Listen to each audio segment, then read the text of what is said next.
Chapter 672. It's not convenient for me right now. I'll contact you another day, Qin Tong said faintly and hung up Zhuang Yichen's call.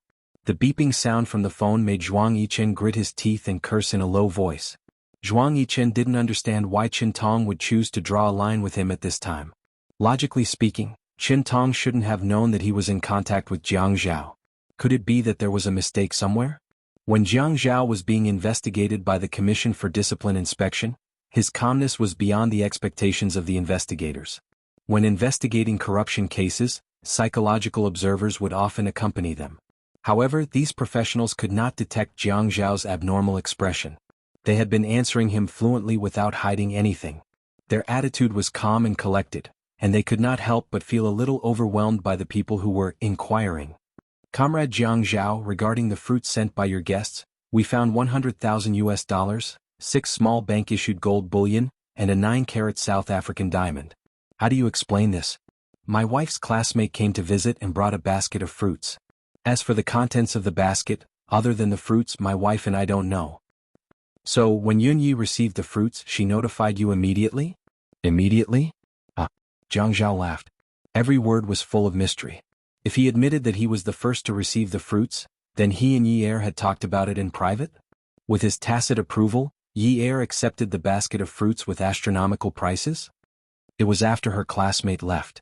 Are you sure? Yes. Jiang Zhao tried his best to avoid his interaction and involvement in this matter. He also concluded that Yi Er called him when there was no one at home. Otherwise, she wouldn't have used such a tone and method to talk to him. In front of outsiders, even if she had to pretend, she would pretend to be very dignified. The questioning couldn't continue because Jiang Zhao was at work. If his wife received a basket of fruits at home, he could just say that he didn't know about it and bring it over. Even though the questioning couldn't continue, the questioning continued. Jiang Zhao responded casually. After Yi Er was questioned and investigated, he went home, but Jiang Zhao was not at home. In the living room were Qin Rongfang, Old Master Jiang, Jiang Liqing, Qin Zhen, and Qin Fian. The Qin residence had a spare key to the 9th mansion because Qin Jiai's mother would send some soup over when she was cooking it. Sometimes, when there was no one at home, she would put it in the fridge. Old Master Jiang rushed over from Jiang District. Yi Er suddenly felt so guilty that he felt ashamed. After a day of stressful interrogations, Yi Er was exhausted and requested not to have any contact with outsiders. She turned off her phone and forgot to turn it on the way back. The Commission for Discipline Inspection was very strict in investigating corruption, so it was not convenient for Old Master Jiang to call the Secretary of the Commission for Discipline Inspection in person. He knew very well how upright the person who used to be his subordinate was. The answer might not be clear and it might even make things difficult for him, but he still got to know the general situation through his connections. Yi Er drooped his head and there was no light in his eyes. He stood in the corner outside the large sofa area. Grandpa, Dad, Mom? He called them one by one and bowed to the elders. Qin Rongfang and Old Master Jiang sat on the main sofa, while Jiang Liqing and Qin Zhen sat opposite each other on the single sofa. Qin Fian was casually walking around the room. Qin Rongfang glanced at Yi Er, took a deep breath and closed his eyes. Do you know your mistake? It was the dignity of the head of the family that no one could invade. The words, "Do you know your mistake?" were like a heavy torture weapon that suddenly trapped Yi Er. This sentence was neither light nor heavy, and there was a gap between each word. The tone was raised, but at the end of the sentence, there was a hint of anger in it. Yi Er raised her head and looked at Qin Rongfang, who had his eyes closed. He had silver hair and white eyebrows and he looked like an immortal. He was wearing a Chinese-style button-up shirt, and his hands were supporting his legs. He looked calm and composed, but his hands were rubbing his legs heavily, as if he was venting the lingering anger in his heart. She glanced at Old Master Jiang, but he was looking at her with a pair of sharp eyes. She saw in his eyes, he was disappointed that she did not live up to his expectations. Yi Er bit her lip. Thinking about Jiang Zhao's situation, she almost cried out softly, but she held it back and said softly, "I was wrong." Qin Rongfang suddenly opened his eyes and his voice rose. Every word was like a hammer landing on the ground. There are rules in the family. Has Jiang Zhao ever mentioned to you that you can't accept gifts from others? Yi Er's heart palpitated. She could only look at Qin Rongfang and nod timidly. He did say that. He had said it more than once, but she had never thought that Zheng Ling would harm her. It was just a basket of fruits. She knew that it was ridiculous to find such an excuse for herself. A mistake was a mistake, but when she saw the determination in her grandfather's eyes, she started to feel afraid. She felt as if the mountain in her heart was being pushed by a huge force, and it kept shaking as if a landslide was coming. Qin Rongfang said seriously, "Has he ever hinted to you that you can accept gifts from others?" Yi Er trembled as she took a deep breath. No. When Zhuang Yichen got married, there had been a gift, but Jiang Zhao had said that in the future, when Zhuang Yichen got married, there would be a gift in return. That was the reciprocal gift between friends. Yin. Yi Er. Qin Rongfang shouted out Yi Er's name. "You are not fit to stand beside Jiang Zhao." Yi Er finally knew what was the force that was crushing her heart. She suddenly felt as if she had been struck by lightning and she knelt down. "Grandfather," Qin Rongfang said. "Get up." "Grandfather, I'm sorry. I was wrong." Yi Er repeatedly cried out in fear that she was wrong. Qin Rongfang had been speaking sternly. "Do you know why I didn't ask you to kneel down when I told you there are rules in our family? In our Jiang family and Qin family, if you make a mistake, don't talk about Jiang Zhao being the mayor. Even if he is the chairman, he still has to kneel down. But I am not asking you to kneel down because you are not worthy. You are the wife of a governor, and your actions can affect your husband's future. But you don't know how to control yourself. If Jiang Zhao is an ordinary governor, it's fine. But he is not. He is from the Jiang and Qin families. Do you understand?" Senior Master Jiang did not say anything, indicating that he agreed with Qin Rongfang. Qin Zhen and Jiang Liqing had the same opinion. Yi Er cried silently this time. She bent her knees and moved to Qin Rongfang's side. She reached out and shook his leg. "Grandfather, I'm sorry. I can do anything you ask me to do, but I don't want to get a divorce." "I don't want." Qin Rongfang ignored her. Yi Er turned around and pulled Senior Master Jiang's arm. Grandfather, I am part of this family. You can punish me however you want." Qin Zhen said calmly. Yi Er immediately turned to look at her mother-in-law and said, "If you were the only one who accepted this basket of fruits, it would at most be a gift. But if you're his wife, he won't be able to extricate himself from it." "Mom, do you want me to take responsibility for this matter?" "As long as you dissolve your marriage, you don't have to take responsibility for this matter. It can be resolved. I can help you get a divorce certificate immediately. If you are a divorced couple, then this is your personal action." Yi Er wiped the tears from her face. "Mom, I'm innocent. I didn't know that there was such a thing in the basket. Can we still get married in the future?" Yi Er agreed with this plan. Qin Zhen only said, "It's hard to say." Yi Er crawled to Qin Zhen's feet. She looked at her and wiped the tears from her face. "Can't we be together in the future? Can't we be together after this storm passes?" Qin Zhen sighed softly.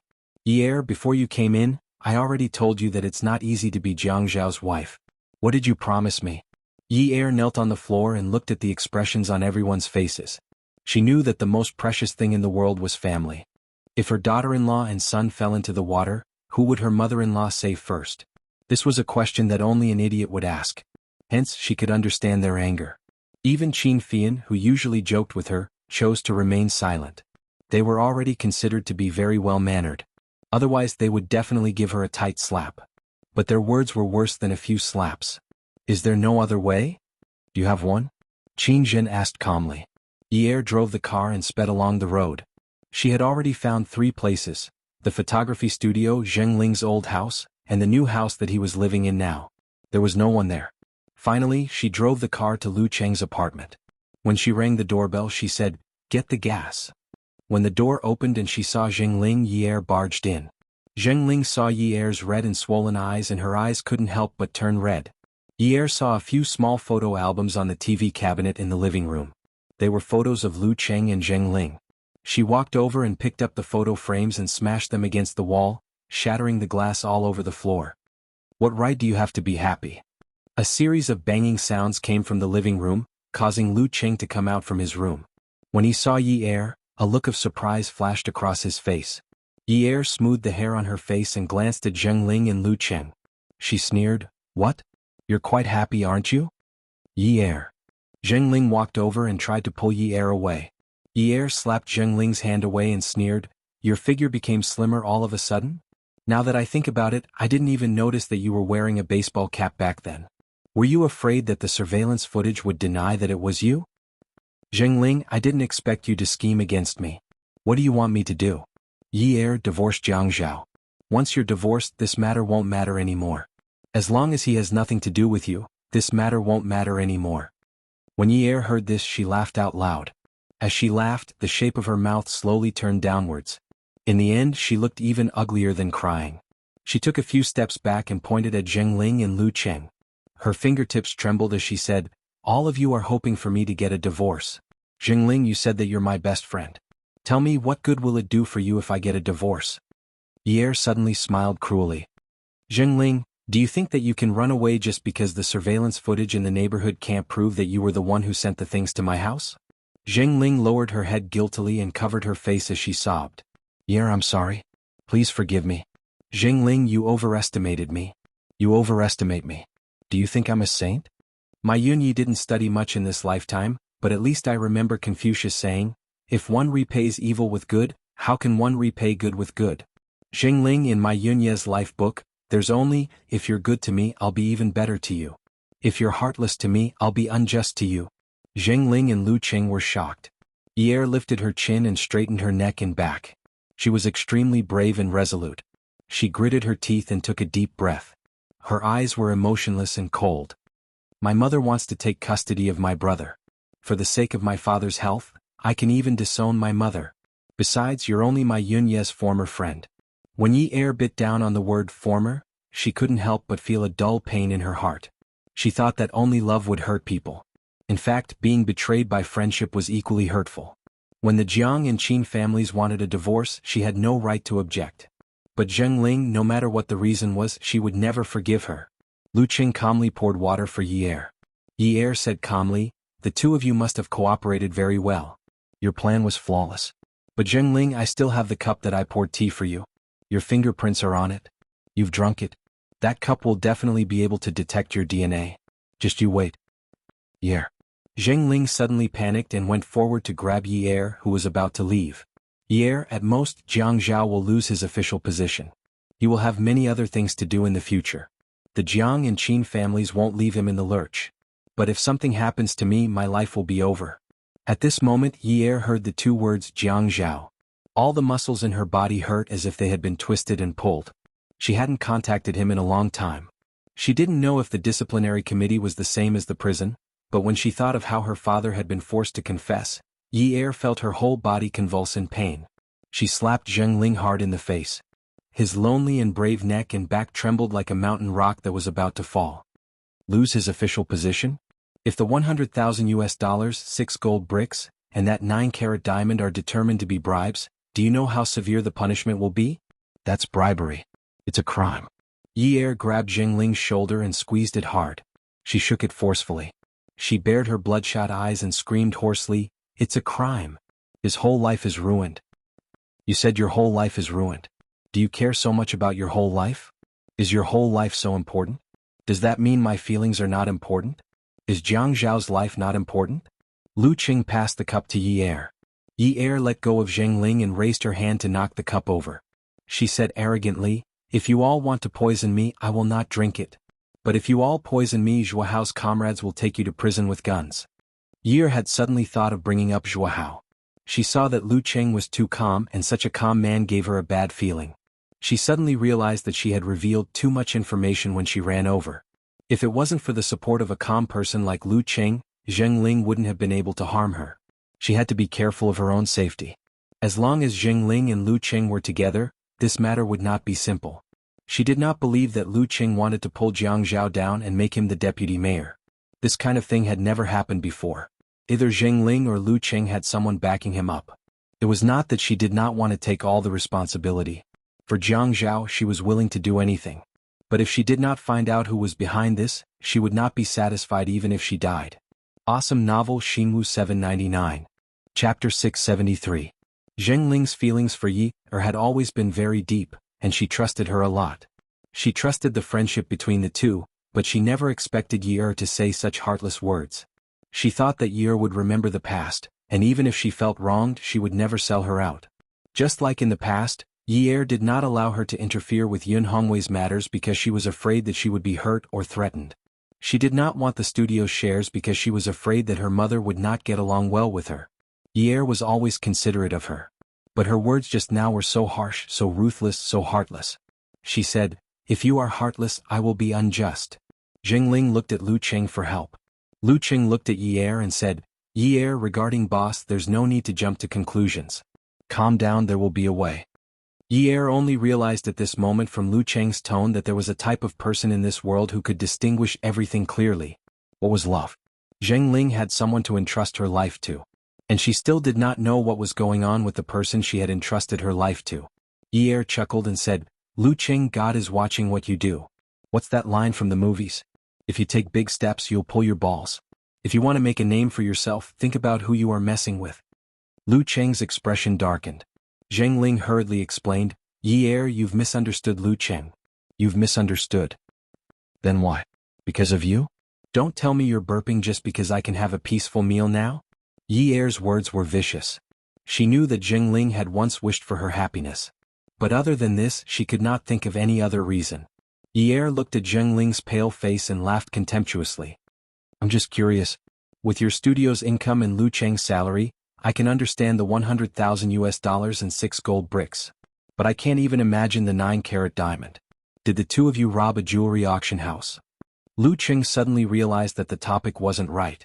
Seeing that Zheng Ling was about to explain, he immediately stopped her. Yi Er wanted to find out something in Liu Qing's residence, but the lights in her and Jiang Zhao's room in mansion number 9 were always on. The people in the room were still there. Qin Fian took the coffee beans to the coffee machine. He had nothing to do, so he started to brew coffee. As he ground the beans, he smelled the aroma of the coffee. He thought to himself, I don't drink coffee, and the coffee machine doesn't look like it hasn't been used before. Is it for my sister-in-law? Qin Rongfang, old master Jiang, Qin Zhen, and Jiang Liqing had already pulled out a square table and started to play with double buttons in the hall. Qin Rongfang and old master Jiang were on opposite sides, while Qin Zhen and Jiang Liqing were on opposite sides. Qin Fian took a look, and the two old men insisted on standing opposite sides, saying that they were not inferior to the young people. Qin Rongfang looked at the 3 twos that Jiang Liqing threw down. Jiang Liqing didn't have many cards in his hand. Qin Rongfang looked at old master Jiang. Old Jiang, what do you think your son is doing? You played 3 aces and he can play 3 small twos to suppress you.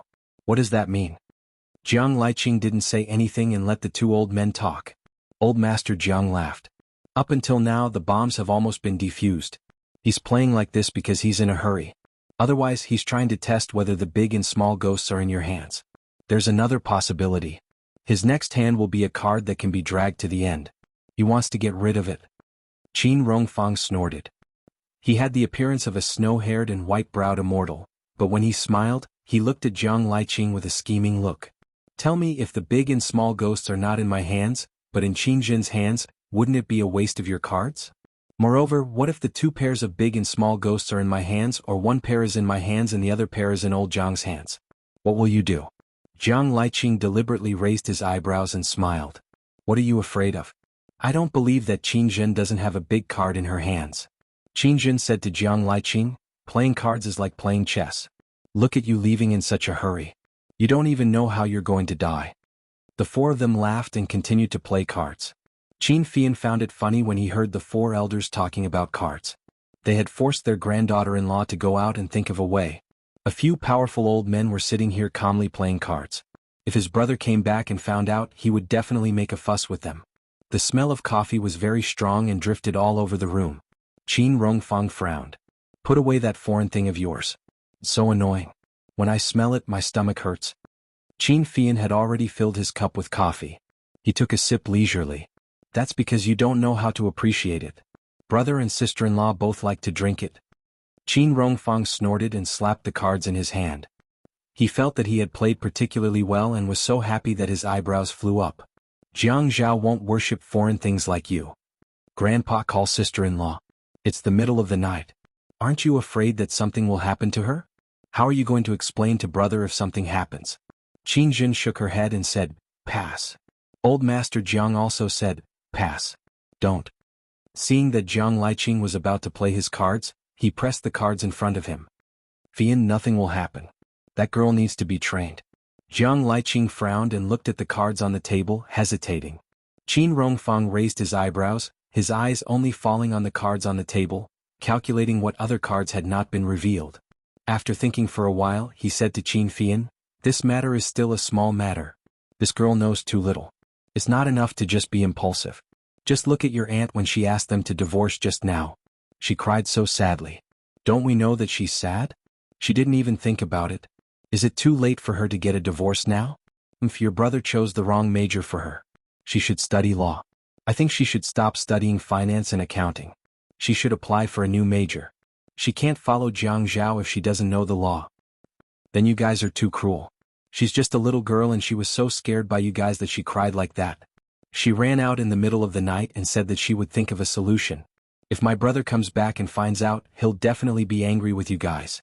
Qin Fian sat on the armrest of Qin Rongfang's chair and took a sip of coffee. He stretched his head out to look at the cards in his grandfather's hand. He despised them in his heart. This hand was lousy. Your brother has to be grateful to me. That ye girl needs to be trained. She needs to know that it's impossible to be peaceful if she stays by Jiang Zhao's side. Whether these things are related to her or Jiang Zhao, the impact is very big. A woman in a family must have the ability to control the family's affairs. After experiencing this, she should know that she has to leave a way out for herself and for the family. Why did this happen to her today? Qin Rongfang put the cards in his hand on the table and raised his hand to press down on the table. Everyone stopped. Qin Fian wanted to run away, but it was too late, because his grandfather was going to start talking nonsense again. He knew these principles, but he had to pretend to be very sensible and listen. She didn't take precautions. It's not her fault. She hasn't experienced it before. But what if someone comes next time?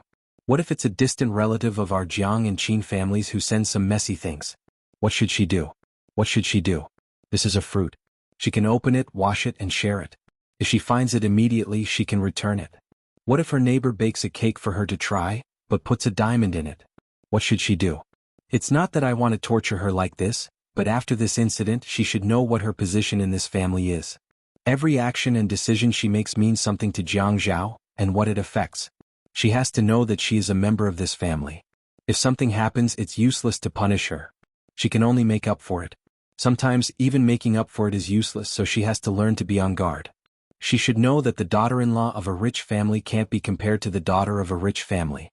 The daughter of a rich family can cause trouble and wait for others to clean up her mess, but the daughter-in-law of a rich family should be someone who can clean up the mess for others, because she has to take care of their family in the future. Qin Fian thought to himself, oh, he's finally finished. Qin Rongfang grabbed Qin Fian, who wanted to escape. Qin Fian could only sit on the armrest of the chair. He coughed awkwardly and said, Brat, let me tell you. When your brother comes out, don't talk too much. If you dare to tell your brother about what happened tonight, I will teach you a lesson.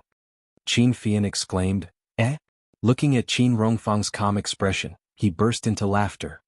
Grandpa, if you dare to do something, you have to be brave enough to admit it. Ah, now you're afraid of revenge? What am I afraid of? Jiang Zhao is my grandson. Can't I punish my granddaughter-in-law by making her kneel? Qin Rongfang glanced at old Master Jiang across the table. Old Jiang, you have a share. I'm an accomplice. Old Master Jiang laughed. You are the main culprit. Just now, you were the one who said that the girl was scared to tears by you. I basically didn't say anything. Qin Rongfang glared at old Master Jiang. Old fart, you're too cunning.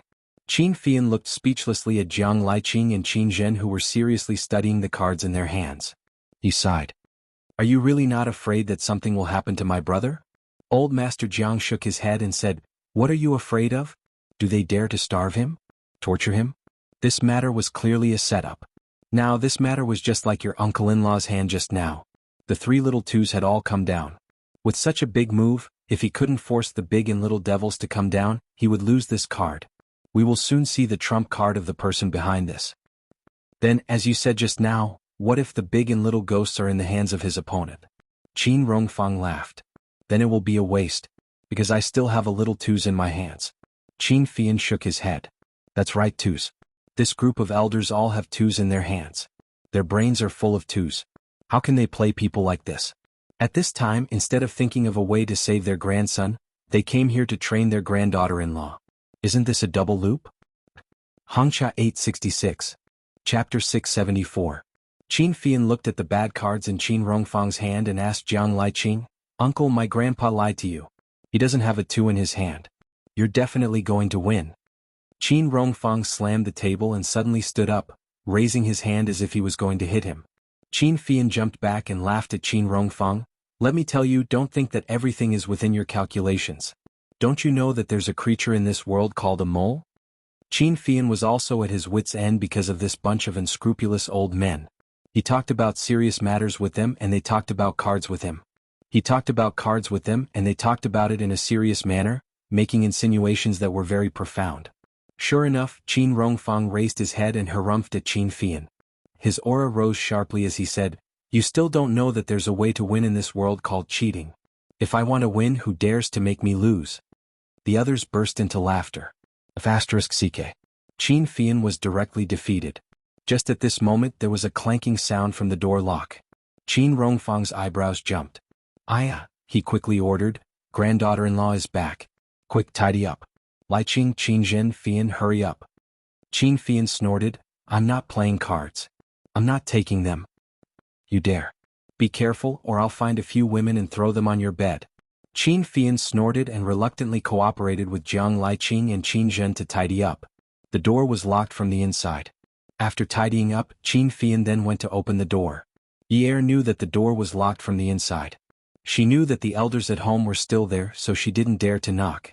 She only knocked 3 times, waited for a while and knocked 3 more times. She was also afraid that the doorbell would be too loud, so she didn't dare to be too loud. Qin Fian looked at Yi standing at the door. He really didn't dare to look at her red and swollen eyes. He felt guilty and lowered his head and turned back into the house. In Yi's eyes, Qin Fian's actions showed that he had a deep opinion of her. Thinking about the elders still sitting on the sofa, Yi began to feel nervous again. After entering the house, she first went to the living room sofa to greet the elders. Yi then went to the dining room and took a plastic bag from the fridge. She then returned to the living room and knelt on the carpet under the tea machine. Looking through the trash can beside the tea machine, Qin Rongfang frowned. "What are you looking for?" Today, other than the elders and Fei Yan, there was only Zheng Ling who came to drink. Everyone at home usually had teacups. Zheng Ling was the only one who used a disposable plastic cup, so she found it quickly. Yi carefully held the bottom of the cup and put it into the plastic bag.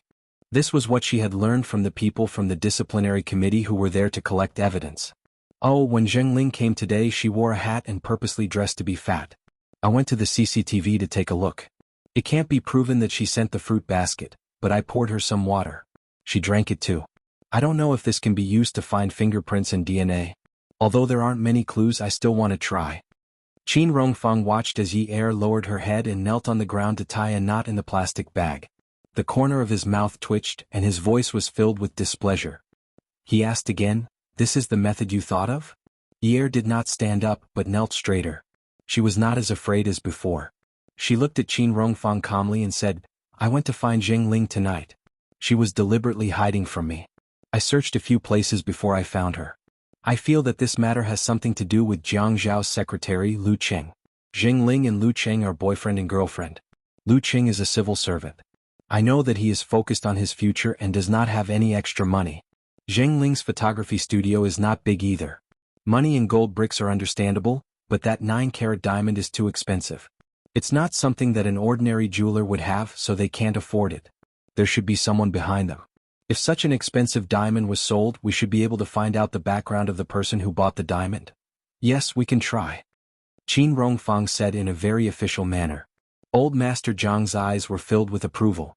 Yi lowered her head gently and knelt between Qin Rongfang and Old Master Jiang. Old Master Jiang could not bear it. At times like this, he would always think of his eldest granddaughter-in-law. He gave Qin Rongfang a look indicating that it was enough. Yi also had no choice.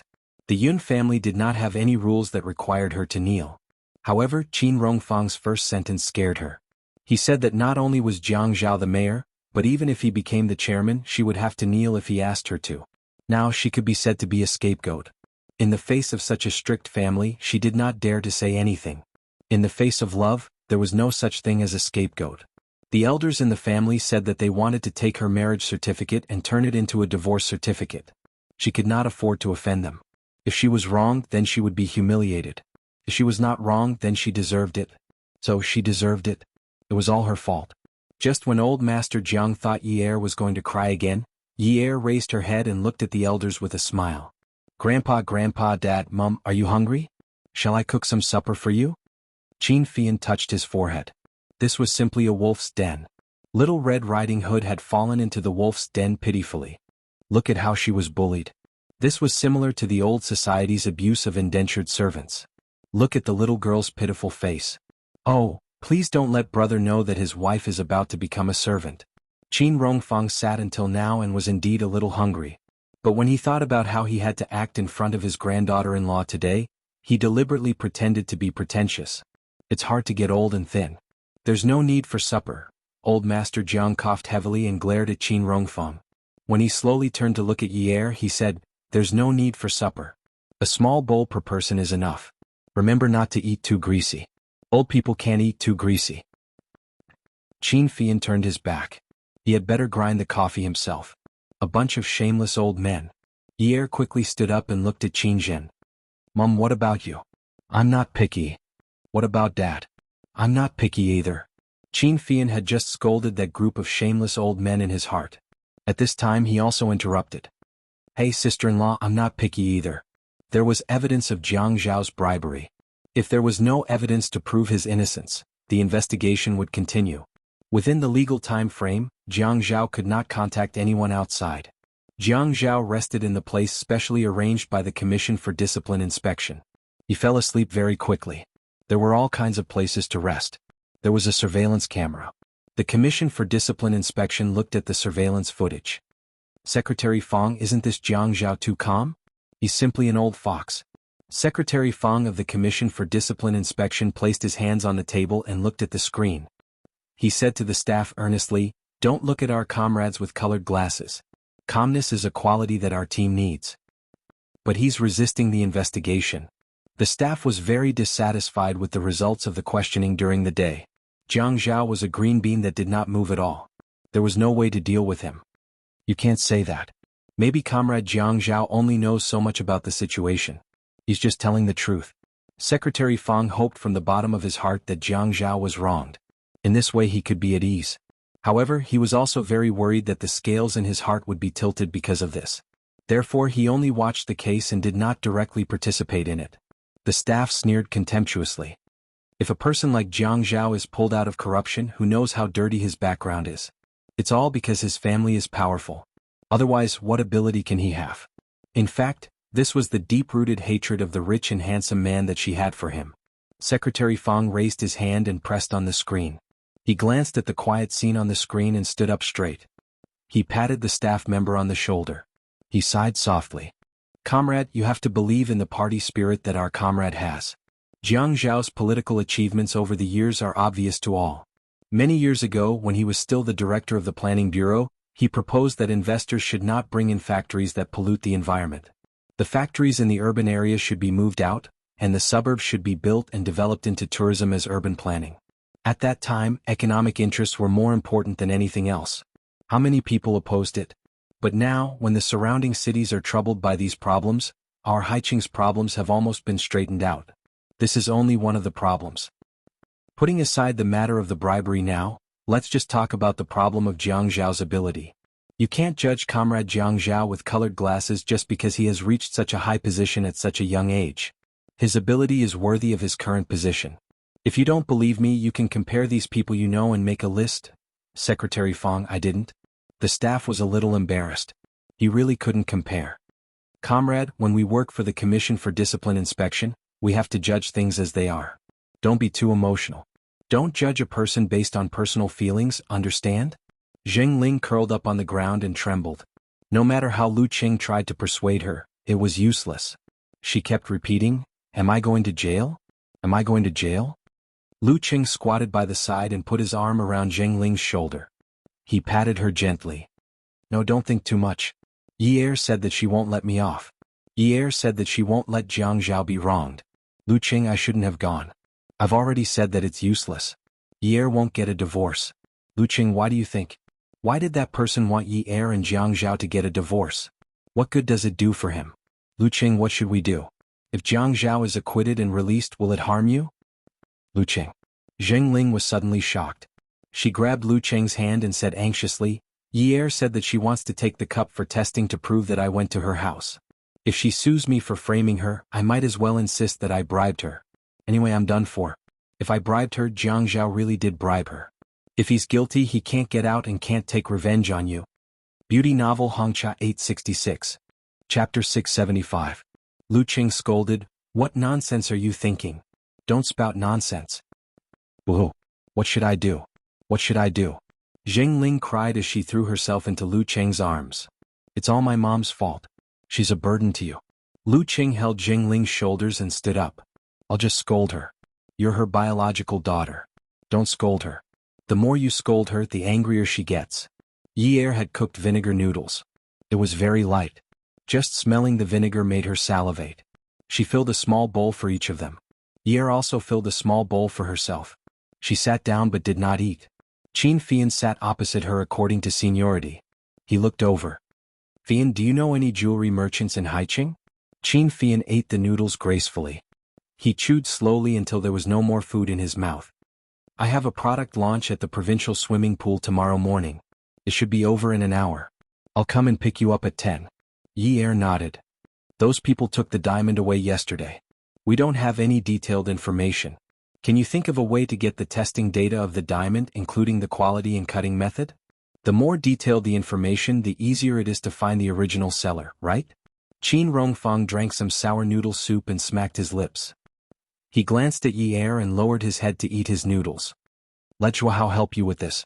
It's not convenient for Lai Qing to help you. If you need anything, give him a call later and ask him to cooperate with you."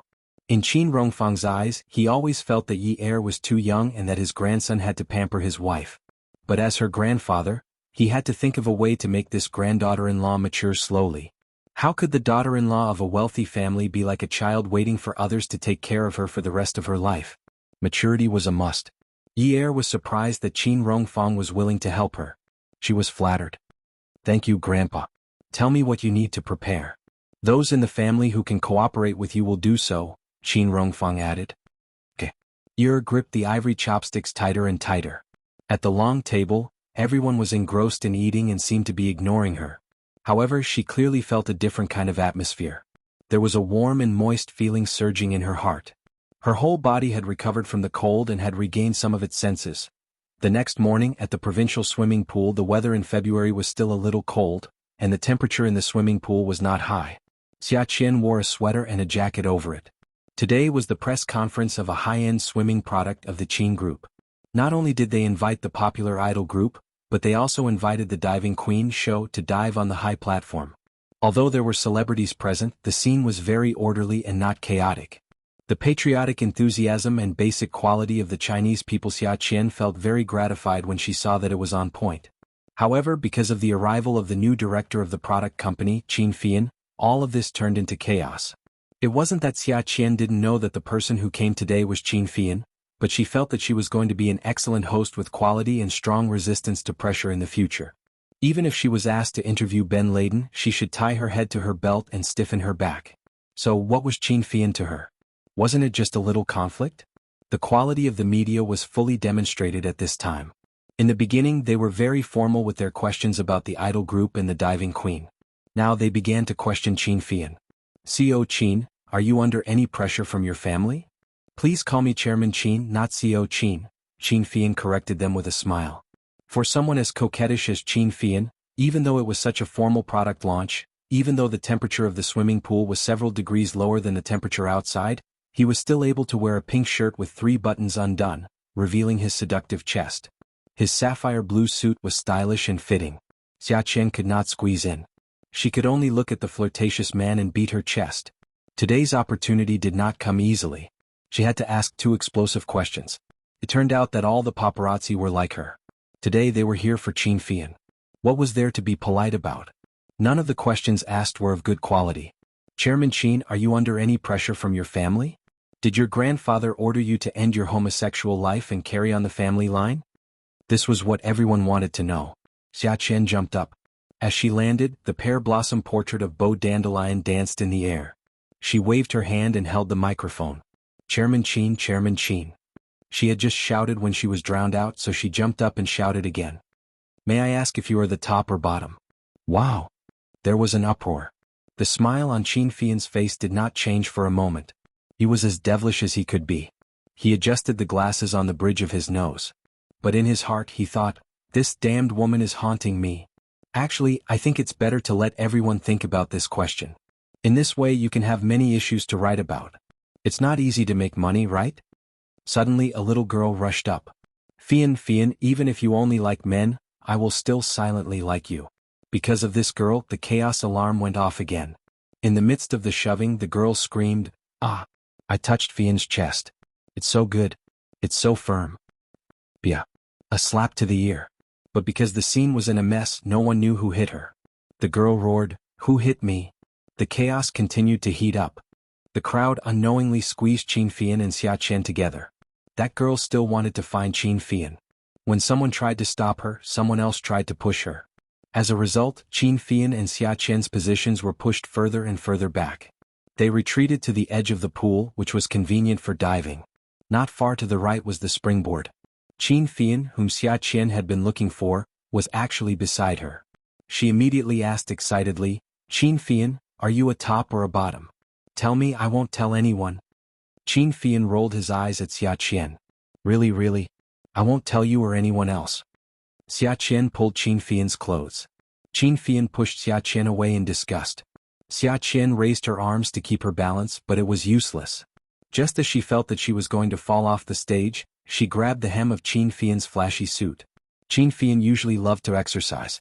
At this critical moment, he raised his arm and grabbed the edge of the pool. His clothes were being held by someone and it was very uncomfortable. He hated this woman. Xia Qian raised her head and smiled at Qin Fian, hoping that he could be the hero and save the beauty. But when she saw the man above her holding the edge of the stage with one hand and unbuttoning his suit with the other, she immediately panicked. What did this man mean? Did he think that she was too heavy? He wanted to throw her down. Hey, Qin Fian, aren't you going to be the hero and save the beauty? Qin Fian sneered at the beauty. You're beautiful? With your body that's like a concrete slab? Xia Qian was stunned. This damn man, how dare he insult her? Qin Fian's arm strength was excellent, at least Xia Qian thought so. If anyone else had slipped, they would have fallen off the stage. But it was too noisy on the stage. The voices above had already drowned out her cries for help. Because everyone wanted to see the celebrity and Qin Fian cut the ribbon, there was no one below the stage. And it happened in such a short time, so it didn't attract anyone's attention. Just as Qin Fian took off his suit, Xia Qian quickly grabbed onto Qin Fian's pants. It wasn't summer now. She didn't want to fall and become a drowned rat. Take it off if you dare. Take off your pants if you dare. She didn't believe it. Xia Qian tightened her grip and hugged onto Qin Fian's legs. But when Xia Qian heard the sound of a belt being unbuckled, she went crazy. Qin Fian, do you have any shame? You want to take off your pants in front of a woman? The man above her chuckled. You don't have to look. You'll be in the headlines. You'll be in the headlines. It's a good thing to increase exposure. Qin Fian continued to hold onto the edge of the stage with one hand and unbuckled his belt with the other. Qin Fian, I'm a bastard. Do you have any integrity? Qin Fian lowered his head. He changed his charming smile into a gentlemanly one and said very seriously, Integrity? Miss, I'm sorry. My integrity is broken all over the ground. Qin Fian, you'll die a horrible death. I curse you that you can't get hard when you're on top and explode when you're on the receiving end. Xia Qian roared. This man wanted to take off his pants in front of everyone. When they fell into the water, all the cameras would focus on him and no one would care about her. She didn't bring any dry clothes. The February wind was still cold. Once she left the swimming pool, wouldn't she freeze to death? It was true that a man was beautiful and seductive, but it was wrong for him to wander around with his electric eyes and cause a commotion when he was gay. It was not wrong for a man to be refined and cultured, but it was wrong for him to wear a pair of glasses without lenses to pretend to be refined. It was not wrong for a man to have no integrity, but to have no integrity in front of a woman and admit that he had no integrity, it was a big mistake. Xia Qian felt that Qin Fian was smearing the reputation of the Qin family's ancestors by doing such an immoral thing.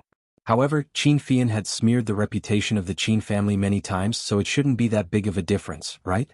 Just as Xia Qian saw that the pants were about to fall off, she used the physical strength that she had gained through training every day to push herself up and tugged on the man's underwear. You're not afraid of embarrassing yourself? Fine. I'll make you lose it more thoroughly. Yi Er looked at the clock on the wall and felt that time was passing very slowly. She remembered that Qin Fian said that there was a press conference at the provincial swimming pool. She might as well go and look for him herself. That way she could save some time. Hence, she picked up her handbag and picked up her phone to call Qin Fian. No one answered, so she sent a message. Fian, I'm going to look for you now. When you receive this message, wait for me over there. That way we can save some time. Wait for me. Come and see, Xingwu 799. Chapter 676. Yi Er drove to the provincial swimming pool and called Qin Fian's cell phone again, but there was still no answer. She found a parking spot on the side of the road and parked her car. The old man who collected parking fees brought over a timer and recorded the license plate number. Yi Er took the time slip and put it in her handbag. Then she walked over to the provincial swimming pool. At this time, the noise by the pool under the high platform of the swimming pool was still going on.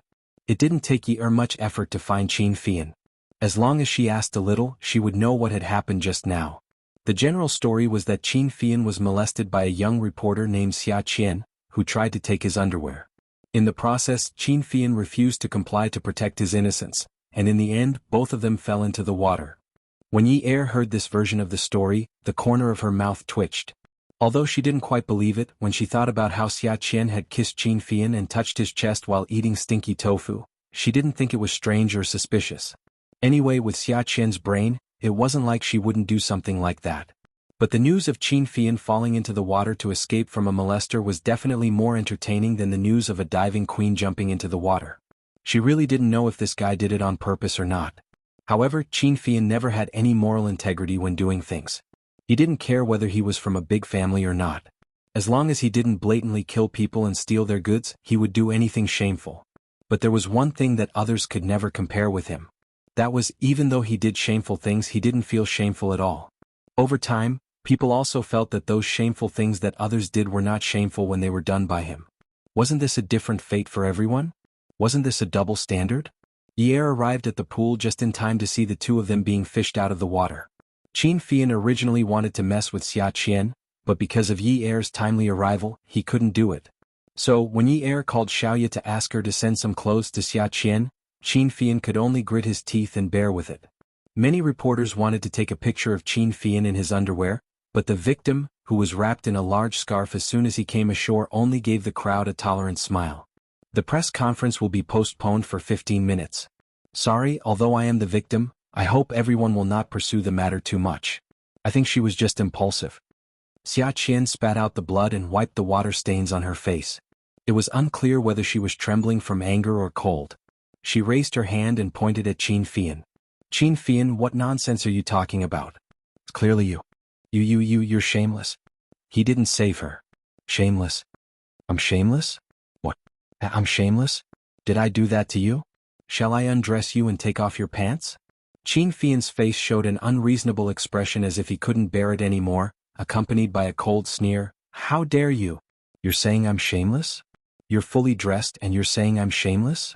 Everyone in Haiqing knows I'm not interested in women, and you're saying I'm shameless to you? Is there any justice in this society? Countless pairs of eyes expressed sympathy for Qin Fian's tragic experience, and expressed disdain for Xiaoqian's filthy behavior. Qin Fian, you've gone too far. Xiaoqian brushed away the wet hair stuck to her face and pushed away Qin Fian's assistant, who was supporting Qin Fian. What? Qin Fian fell into the water again. This time, Xiaoqian jumped into the water faster than the rescuers. She pulled away Qin Fian's towel and shouted loudly, Qin Fian's underwear belongs to CK. Sexy little feet and a perky butt. Feels good. The cameras flashed wildly. 2 hours later, Yi Er was driving while Qin Fian was sleeping in the back seat, feeling tired. Yi Er looked at the rearview mirror. Fian? Fian? What? Qin Fian mumbled, sounding a little aggrieved. Yi Er was startled. She also knew that Xiaoqian had gone overboard today. Qin Fian had always hated being touched by women.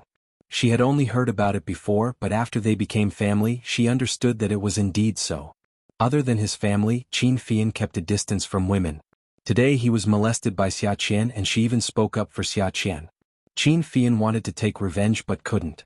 He must have been traumatized. Yi Er listened to Qin Fian's aggrieved voice and felt a little guilty. Fian Qianxian is still young. Forgive her. She's a little dumb, don't you know that? Why are you mentioning her? Qin Fian was originally leaning his long body towards the driver's seat. At this moment, he turned around angrily and faced the back seat. If you mention her again, I'll tell you to stop the car immediately. I want to go back and skin her alive. Okay, young Master Yen. Ancestor, I won't mention her anymore, okay? Why are you so angry? Ye really didn't want to mention her anymore. Qin Fian didn't have much time to be angry, so it was better not to provoke him. Qin Fian had already changed out of his clothes. He didn't look as flashy as he did in the morning. At this moment he was wearing a black suit and trousers, which perfectly reflected his mood. He touched his empty wrist. He had given the watch to his secretary to absorb water again. This time it got wet again. He really wanted to chop that wretched woman up. This time the watch got wet again. He didn't know if it could be repaired properly this time. The car drove to the entrance of the military zone. Xuanhuan stood there, looking dashing and handsome in his military uniform. When he saw Yi Er's car driving over, he took a few steps forward. When the car stopped, he stopped as well. Yi Er rolled down the car window. Xuanhuan passed the bag in his hand to Yi Er and bent over. Sister-in-law, this is the specific information about the diamond. The quality and cutting quality are all of the best quality. It's much more expensive than the average diamond. I'm afraid that the average jeweler wouldn't order this kind of product. Even the big jewelers wouldn't have it on hand at all times. If this kind of diamond isn't readily available in Haicheng, it would take a long time to order. Based on the time, if this diamond, Howzy, let's talk in the car. Yi Er supported her chin and gestured for Xuanhuan to sit in the front passenger seat. Her grandfather said that she could ask her family to cooperate with her. Yi Er knew that she was not experienced enough and did not know much about professional knowledge. Xuanhuan and the rest were older than her and had more experience in society.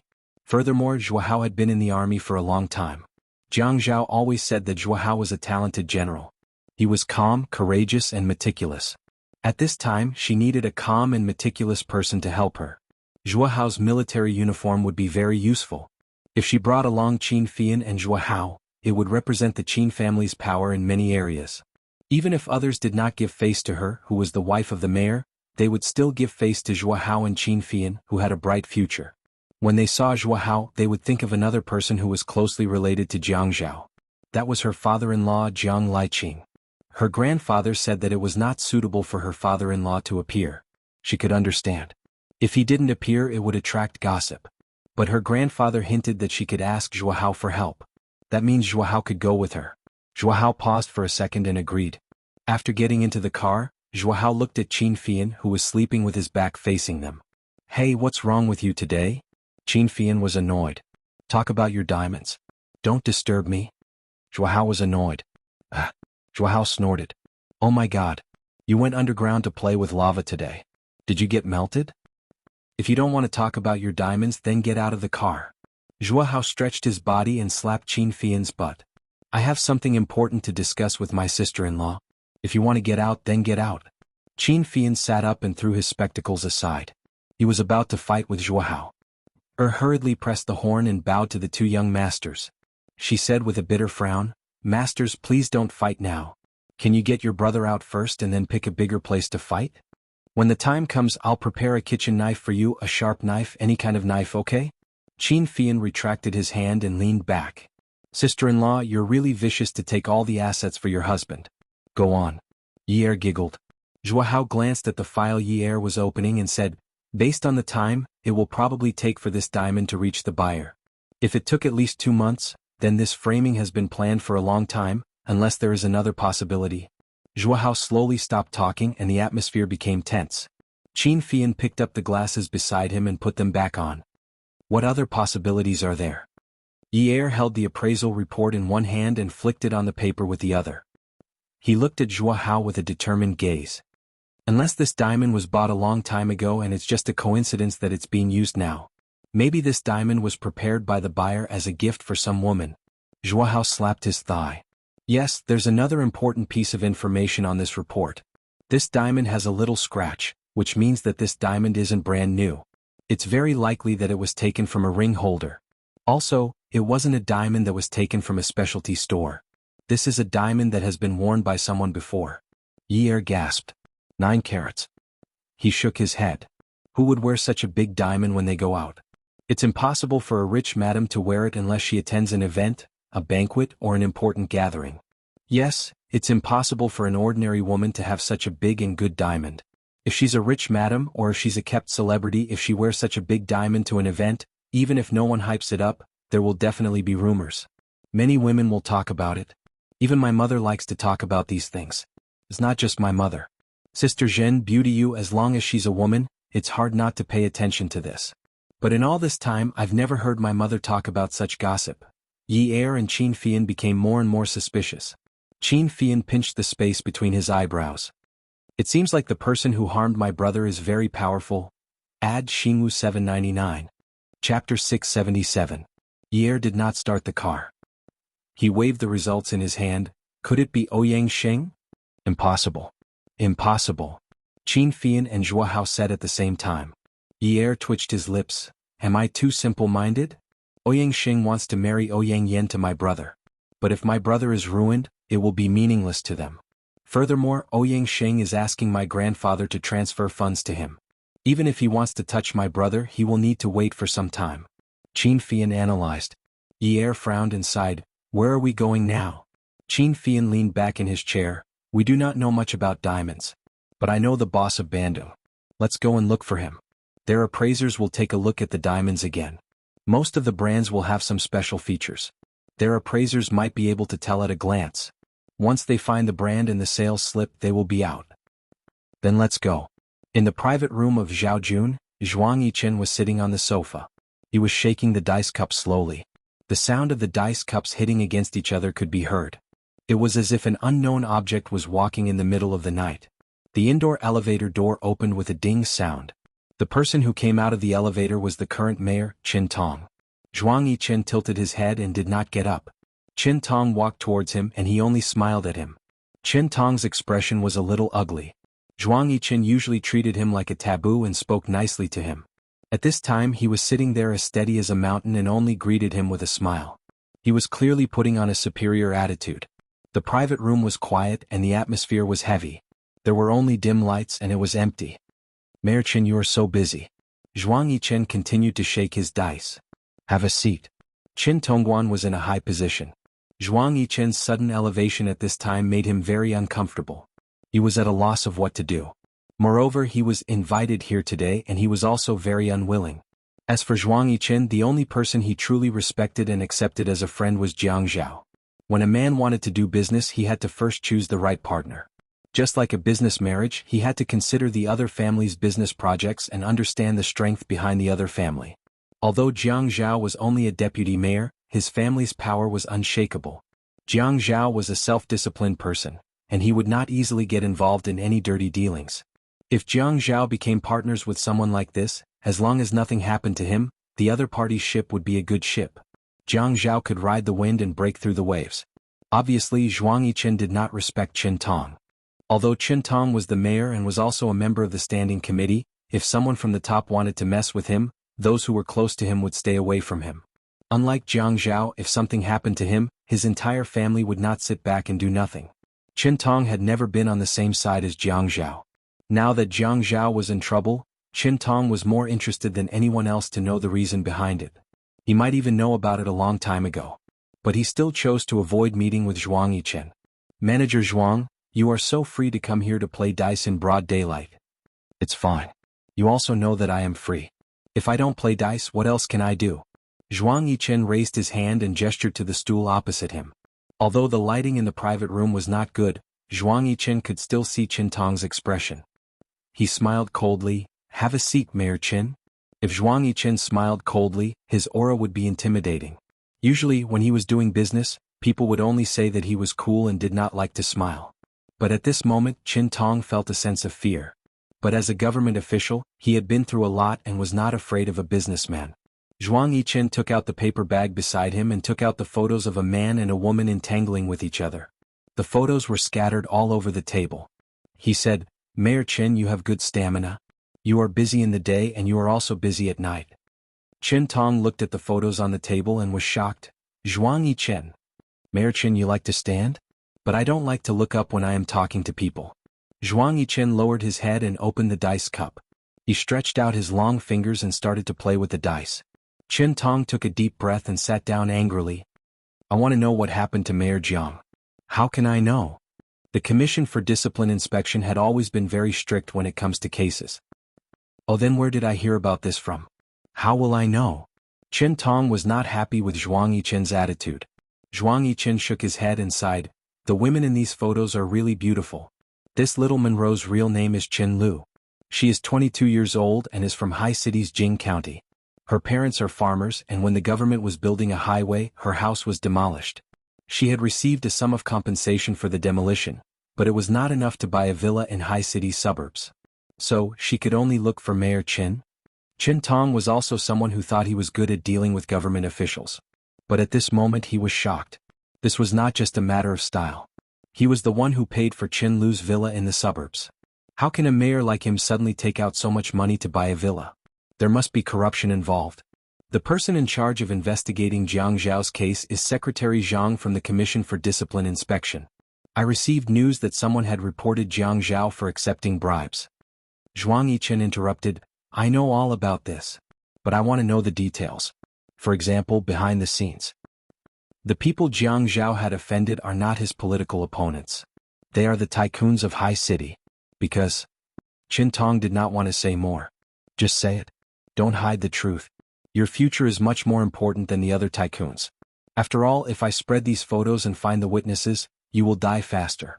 But if you tell me what I want to know, I can even help others if they want to harm you.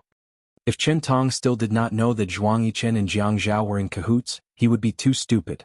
Sometimes it was very irrational to not be on the same side.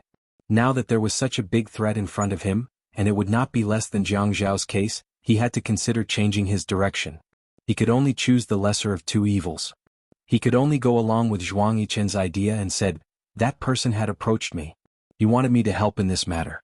It would be best if Jiang Zhao could not get out of trouble. If Jiang Zhao could not get out of trouble, it would be good for me. Zhuang Yichen smiled and looked at Chen Tong. I am not interested in how you are going to deal with Jiang Zhao. I just want to know which tycoon is behind this. Chen Tong swallowed his saliva. I can't say. Did you receive benefits? No. Zhuang Yichen laughed loudly. Haha, it's normal to receive benefits. In this economic society, receiving benefits is also to make things easier. I have never rejected receiving benefits and giving benefits. Zhuang Yichen paused and looked at Chen Tong with a meaningful smile. Chen Tong licked his lips. If he still dares to accept benefits from Zhuang Yichen, then he would be an idiot. This person was the type of person who would swallow people whole. If he was not confident, he would not threaten him so confidently.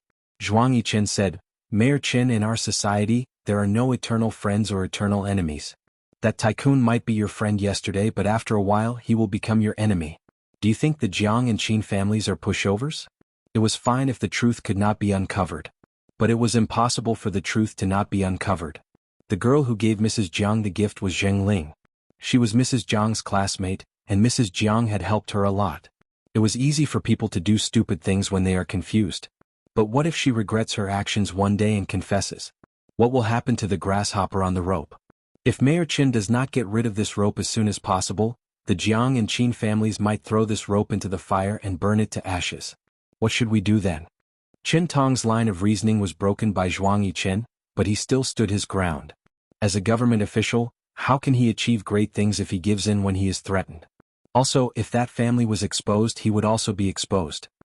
There are too many implications. Zhuang Yichen nodded in agreement. Mayor Chen was right. But the Qin family was the most powerful family in Haiqing, and no one knew which family had the guts to do this. Everyone knew that Old Master Qin doted on his grandson as if he was his direct grandson. Old Master Qin had publicly announced that other than his direct grandson, his other two grandsons would also get to enjoy his inheritance. Think about it, which wealthy family in Haiqing would treat their grandsons as if they were their direct grandsons? Jiang Zhao and Zhuahao are exceptions. I am afraid that Jiang Zhao had suffered a lot this time. But he is not afraid of suffering. The Jiang family has always been strict, and he has been suffering since he was young. But I am afraid that the Jiang and Qin families will not be willing to accept this injustice. Haha, now I am very interested to see which wealthy family Mayor Chen is relying on. How are they going to fight with the Jiang and Qin families? A wealthy family with such a big red door. In the entire eastern region, the Jiang and Qin families and the Jiang and Wen families are the most powerful families. In Jiangzhou, no one dares to touch Jiang Zhao, Jiang Feng and Jiang Ji. Do you think that in Haiqing there is someone who dares to touch Jiang Zhao? Qin Tong's psychological defense was completely broken. He asked in a deep voice, "How are you going to protect me?" Zhuang Yiqin suddenly understood and smiled. "You are not involved in this, right?" "Yes, I am not involved." "That's good. How can a mayor who is not involved in anything be implicated?" Although Qin Tong did not dare to trust Zhuang Yiqin anymore, Zhuang Yiqin's words were like a sharp knife that cut open the rotten corpse inch by inch and scraped out the bones. His purpose was to see the bloody and cruel consequences. He could not afford to lose. In the past he wanted to suppress Jianghu. But after Zhuang Yiqin reminded him, he finally gave up that dream. He sighed. "Zhichao. Come and see." Hongcha 866. Chapter 678. When Qin Tong left, he didn't get any promises from Zhuang Yiqin on how to protect him. He kept twisting and twisting, revealing his weakness. The current situation made him very passive. Qin Fian had just contacted the boss of Bandung when Zhuang Yiqin called. "Fian, it's me." "Yiqin. Put the clues on Hu Jinchang. He was the one who started this." "Are you sure?" "Yes, I heard it from Qin Tong. But if you have a more accurate clue, don't miss it. Don't let go of this opportunity. It's best if we can make it happen." Okay. It was time for Jiang Zhao's lunch break. He went back to the break room and lay down to sleep. He didn't have any work or trivial matters for the past 2 days. He quietly thought about some things and sorted them out one by one. Before he was investigated, his father had told him that the photos and rumors with Ouyang Yan were done by Ouyang Sheng. Actually, when he heard this news, he wasn't shocked. The reason why he wasn't shocked wasn't because he knew it was done by Ouyang Yan, but because he felt that it was good that it happened. Now that he thought about it, Yi Er had just gotten better and his head was injured and he went to hold a press conference. At that time he felt that he was more or less being used. Now that he thought about it, if it wasn't for that, he wouldn't have been able to provoke Yi Er. It was quite good. Now that the two of them had a good relationship, nothing else mattered. Whatever scandals, credit cards, caught in bed, it was all in the past. It was all in the past. But since there was a word to calculate, then just like what he said to Ouyang Sheng, calculate it clearly. Calculate it clearly so that it would be easier to collect debts. He thought about many people who had trapped him in the bribery ring. Qin Tong? Ouyang Sheng? Even Zhou. In his eyes, he had never thought of Zhou as a good person. When Yi Er wasn't around, he didn't even want to say the word mom. How was that woman worthy of being Yi Er's mother? It was probably because she couldn't get the custody back, so she did it on purpose. However, he wasn't in a hurry. He really wasn't in a hurry. Too many things had happened in the past few months, one after another. Instead of waiting for him to find clues, it was better to wait until he was about to die and see who would pop up. The person who popped up might not necessarily be the one who put him in the trap of bribery, but he would definitely be at odds with him. Sooner or later he would go against him. When that time came, he would reel in the net together. However, she did not know how Yi Er was doing. She had no way of contacting him. When he calmed down, he really missed her. Jiang Zhao lay on the bed. When he closed his eyes, Yi Er wormed its way into his brain. Inside the CEO's office at Shi Empire, Shi Jintian was talking to old Master Jiang on the phone. "Old man, why did you come to High City again? Come out for dinner tonight." "What? No time?" "Old fart, you came to see City and didn't even eat with me. You dare to say that you're not free? Do you want to die? Cut the crap. Let me tell you, it's just us old guys for dinner tonight. Don't call the young people over." "You really dare?" Shi Jintian suddenly changed his agitated tone. "Old Jiang, did something happen? Why did you come over if nothing happened? It has something to do with Zhao Zhao, right? You only have one grandson in High City. If Zhao Zhao hadn't gotten into trouble, would I have thought that you came over because you missed me? Okay, I'm hanging up. I'll contact you another day when you're done with your matters." Unwu raised his head when he heard the two words, Zhao Zhao, until Shi Jintian hung up the phone. "Grandpa, did something happen to Jiang Zhao?" "I don't know what happened yet. Old Jiang refuses to say now. He said that we'll have dinner together in a few days. Aren't you guys on good terms? Why didn't he tell you?" "He's afraid that I'll worry if I find out." "Grandpa, why don't we pay a visit to the Qin residence tonight?" Unwu asked expectantly. "Brat, are you hoping that something will happen to Jiang Zhao so that you can covet other people's women?" "Grandpa." Unwu felt bored. He just yelled and lowered his head to do his work. "Hurry up and arrange a meeting with the daughters of High City. You can put aside the engagement. I don't want to get married. I'll be single for the rest of my life." Shi Jintian said resentfully. "You're making your grandpa angry because of someone else's woman. You'll be very happy when I die one day." "Jianyi Chang?" Yi Er said. When he heard Qin Fian say that there was a mastermind behind the scenes, he was so shocked that he couldn't say anything. Xuanhuan said, "Sister-in-law, he seems to be a relative of the Yun family, right?"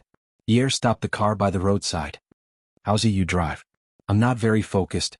I'm afraid that I'll drive the wrong way." "Okay." Ye and Xuanhuan both unbuckled their seatbelts, opened the car door and changed seats. Ye sat in the front passenger seat and stared blankly ahead. "Jianghu is my father's cousin. According to seniority, we're both in the Shi generation. When I was young I called him uncle."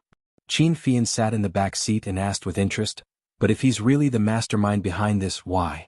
Ye pursed his lips. "He can't have children anymore and doesn't have any children. He's trying to get custody of xianxia." Xuanhuan was surprised. How could he want custody of xianxia? Xianxia has an older sister and a father. It can't be his turn, right? Ye leaned his head against the pillow and felt a little weak. "But if my father is in jail and I don't have a good income, Jianghu is Xianxia's uncle and Zhou Yan is Xianxia's aunt. Do you think it'll be difficult to get custody of xianxia?" Xuanhuan nodded. "So, right now, my brother is the biggest stumbling block. Because of my brother's ability, he can't snatch xianxia's custody rights, but once my brother collapses, no one will dare to take responsibility for Uncle Yun's matters. Then when the time comes he'll have a greater chance of winning." Ye knew that Xuanhuan's analysis was right. Many things overlapped. Ever since Zhou Li came to ask for custody, Zhou Yan, who represented Jianghu, never appeared again. Was it a coincidence? Or was it that the few of them had something to do with each other? He had really become a huge burden. The intertwined roots were all because of his family, which had caused Jianghu to become like this. Ye felt like there were thorns in his heart. When he breathed, his organs would not touch the thorns in his heart. It was very painful. "Sister-in-law, don't you think there's something very strange?" Qin Fian asked as he wiped the rims of his glasses with a handkerchief. Ye came back to his senses and tilted his head. His voice was behind him, but he did not turn around. "What?" Qin Fian lowered his head and wiped the rims of his glasses. His eyes were bright and full of wisdom. When the corners of his mouth curled up, there was a slight hint of mockery. "Jianghu and Xianxia don't have much of a relationship. Just because they're cousins he wants Xianxia's custody at all costs? You have to know that Xianxia is no longer a baby. It's impossible to dig out the memories of a 10-year-old child. We still have the beautiful and painful memories of our childhood. If this battle is fought on a grand scale, won't it leave a scar on Xianxia's heart? And from an emotional point of view, how could Xianxia be willing to follow his uncle and not his older sister? Even if Jianghu wins the lawsuit, would Xianxia be a good son? If that's the case, wouldn't he be raising a tiger and inviting calamity? Even if he can't have children, he can find a hospital or an orphanage and adopt a healthy baby boy. It won't be a big problem at all. Wouldn't it be better to have a baby who doesn't have the memories of his childhood? The thought that Ye didn't want to face in his heart circled around in his mind again. He suddenly realized that his family was becoming uglier and uglier in front of outsiders. If that was really the case, what would Jianghu think of him? What would he think of Xianxia? What would he think of Dad? Ye's eyes became blurry with tears. He calmed himself down and said after a while, I don't know what he's thinking either. Sister-in-law, I think we shouldn't look for Jianghu now. We should look for your mother." "Why?" Ye suddenly turned around and looked at Qin Fian in the back seat in surprise. Qin Fian put the frame back on his face and smiled faintly. "The first thing we need to do now is to find out the owner of this diamond. I think your mother might know. Like Hausi said, women love these things.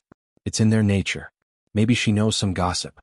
Qin Fian didn't dare to be sure of his thoughts, but it was really unbelievable that Jianghu was willing to go against the Jiang and Qin families at all costs.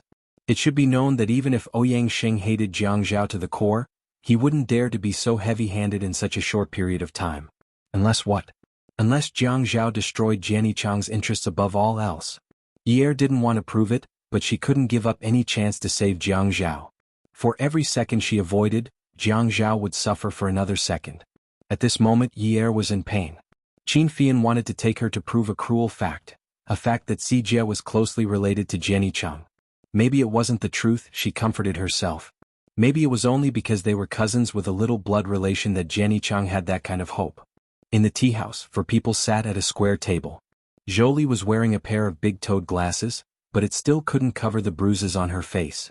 Ye deliberately didn't look. Qin Fian was a businessman. He could treat anything he sat down to talk about as business. Some business could be done in a roundabout way while some business needed to be done directly.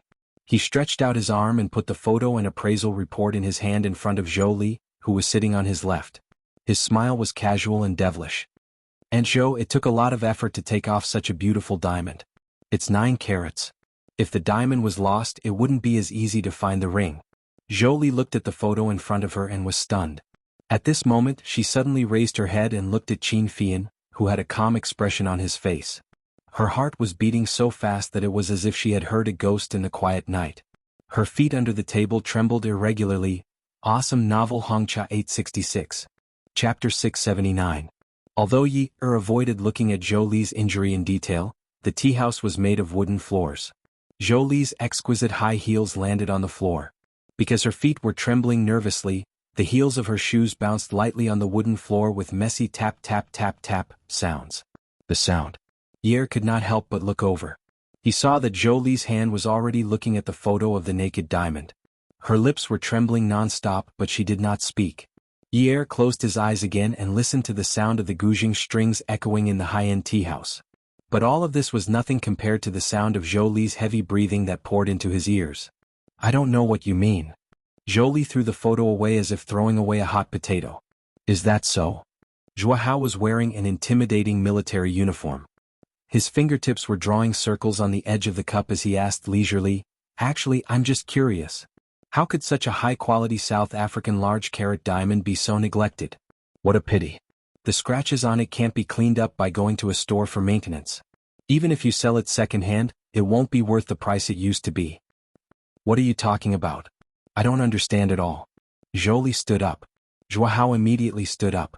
His height and the aura of the military uniform scared Zhou Li so much that she took a small step back. She knocked into the chair and immediately fell back down. "You don't understand? You ordered Zheng Ling to send a fruit basket with stolen goods in it. You still say you don't understand? Do you want me to provide you with the history of this diamond from its birth to its end? How nice would it be if you sent 100 1-carat diamonds? It wouldn't be easy to investigate. Why do you have to send such a large amount and such a high-quality one? Don't you know that the rarer something is, the more valuable it is? Rare and expensive things are always easy to investigate. Do you understand?" Zhou Li was a little woman who had not experienced big things. When faced with threats and provocations, she quickly couldn't stand it. The reason she came out was that Yi said that he was willing to talk to her about Si Jie's custody. He said that now that something had happened at home, she would consider letting go of Si Jie's custody. Yuan Shichang was pressing hard. Of course, it would be best if Yi was willing to let go of the custody at this time. However, she never expected that he would not come to talk about custody, but to ask about the diamond. She still clearly remembered that Yuan Shichang had taken out the ring that he had given her. In the beginning, he had used a sharp knife to pry it open around the diamond holder. Later, he had even found a pair of sharp pliers to twist the diamond holder. He had been so wild and had even said that she did not deserve his gift. He could have taken it to the shop to get it, but he didn't want to. He destroyed it himself. She knew he was furious with her. All these years he had never treated her like this. Because of their son's custody, he had quarreled with her time and time again. The matter of framing Jianghu had been decided a long time ago. If they still refused to let go of the custody, it would have to be carried out. Yuan Shichang was a careful person. He knew that it would be difficult to set a trap for Jianghu. However, Yi had a good friend called Zheng Ling who quickly found out. Zheng Ling's mother was greedy and snobbish, so she was quickly hooked up with someone and won a lot of money. Later on, even though she lost a lot of money, she kept trying to recoup her losses. She kept borrowing money from loan sharks. In the end, the amount was so large that even if Zheng Ling sold the studio, he would not be able to pay it back. Moreover, Yuan Shichang's motive was not for Zheng Ling's mother to pay the money back, but to use all means to threaten Zheng Ling. If he wanted to keep Zheng Ling's mother intact, Zheng Ling would definitely betray Yi. There was only one choice. According to their thinking, now that Yi and Jianghu had feelings for each other, if something happened to Jianghu, Yi would take the blame for Jianghu. The only way to not implicate Jianghu was to quietly get a divorce. As long as they were related, they could even adjust the system time to the day before the divorce. The Qin family had the ability to do so.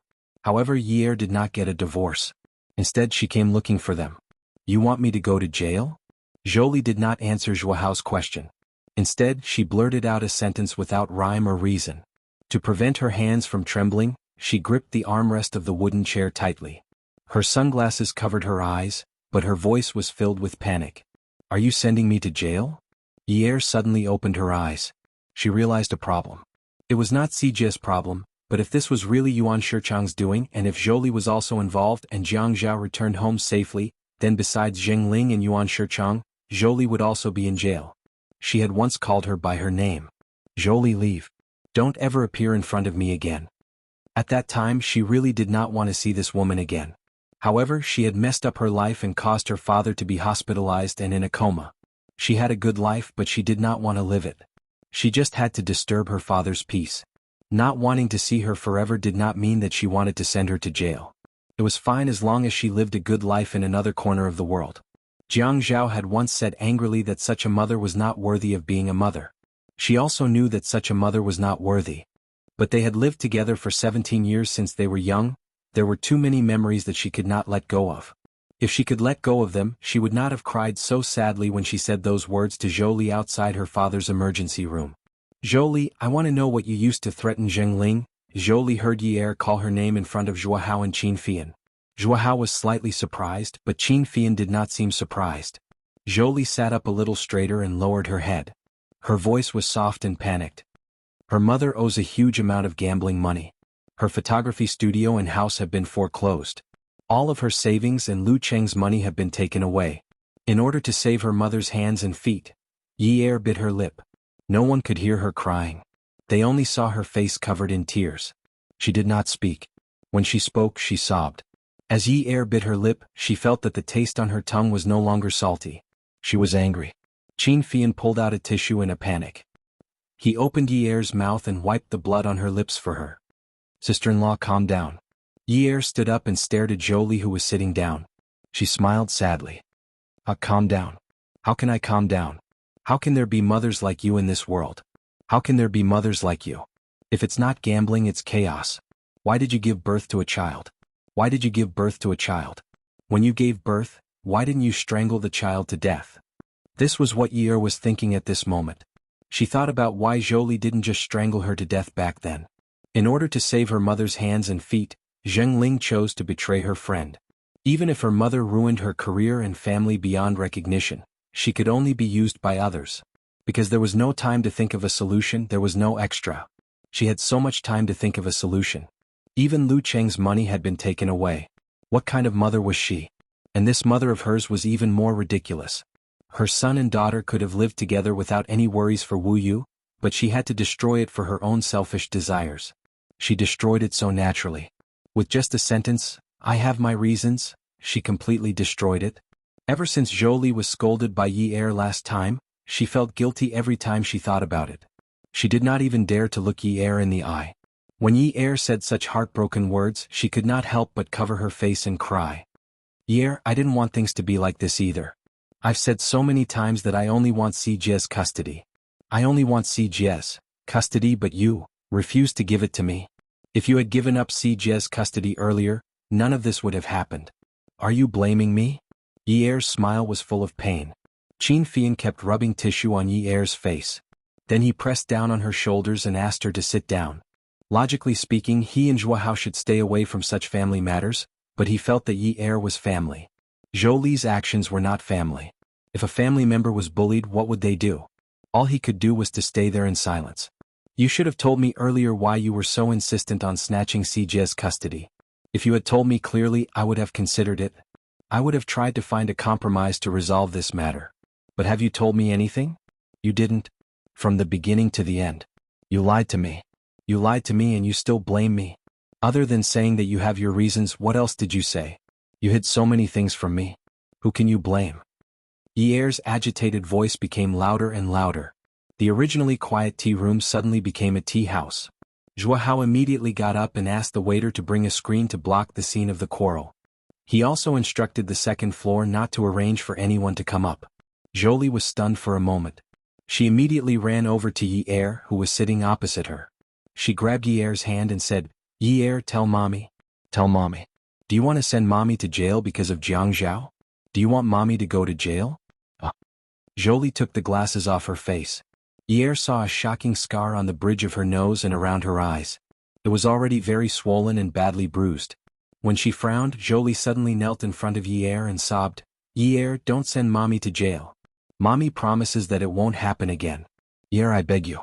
Don't send Mommy to jail. Mommy loves you very much, very much."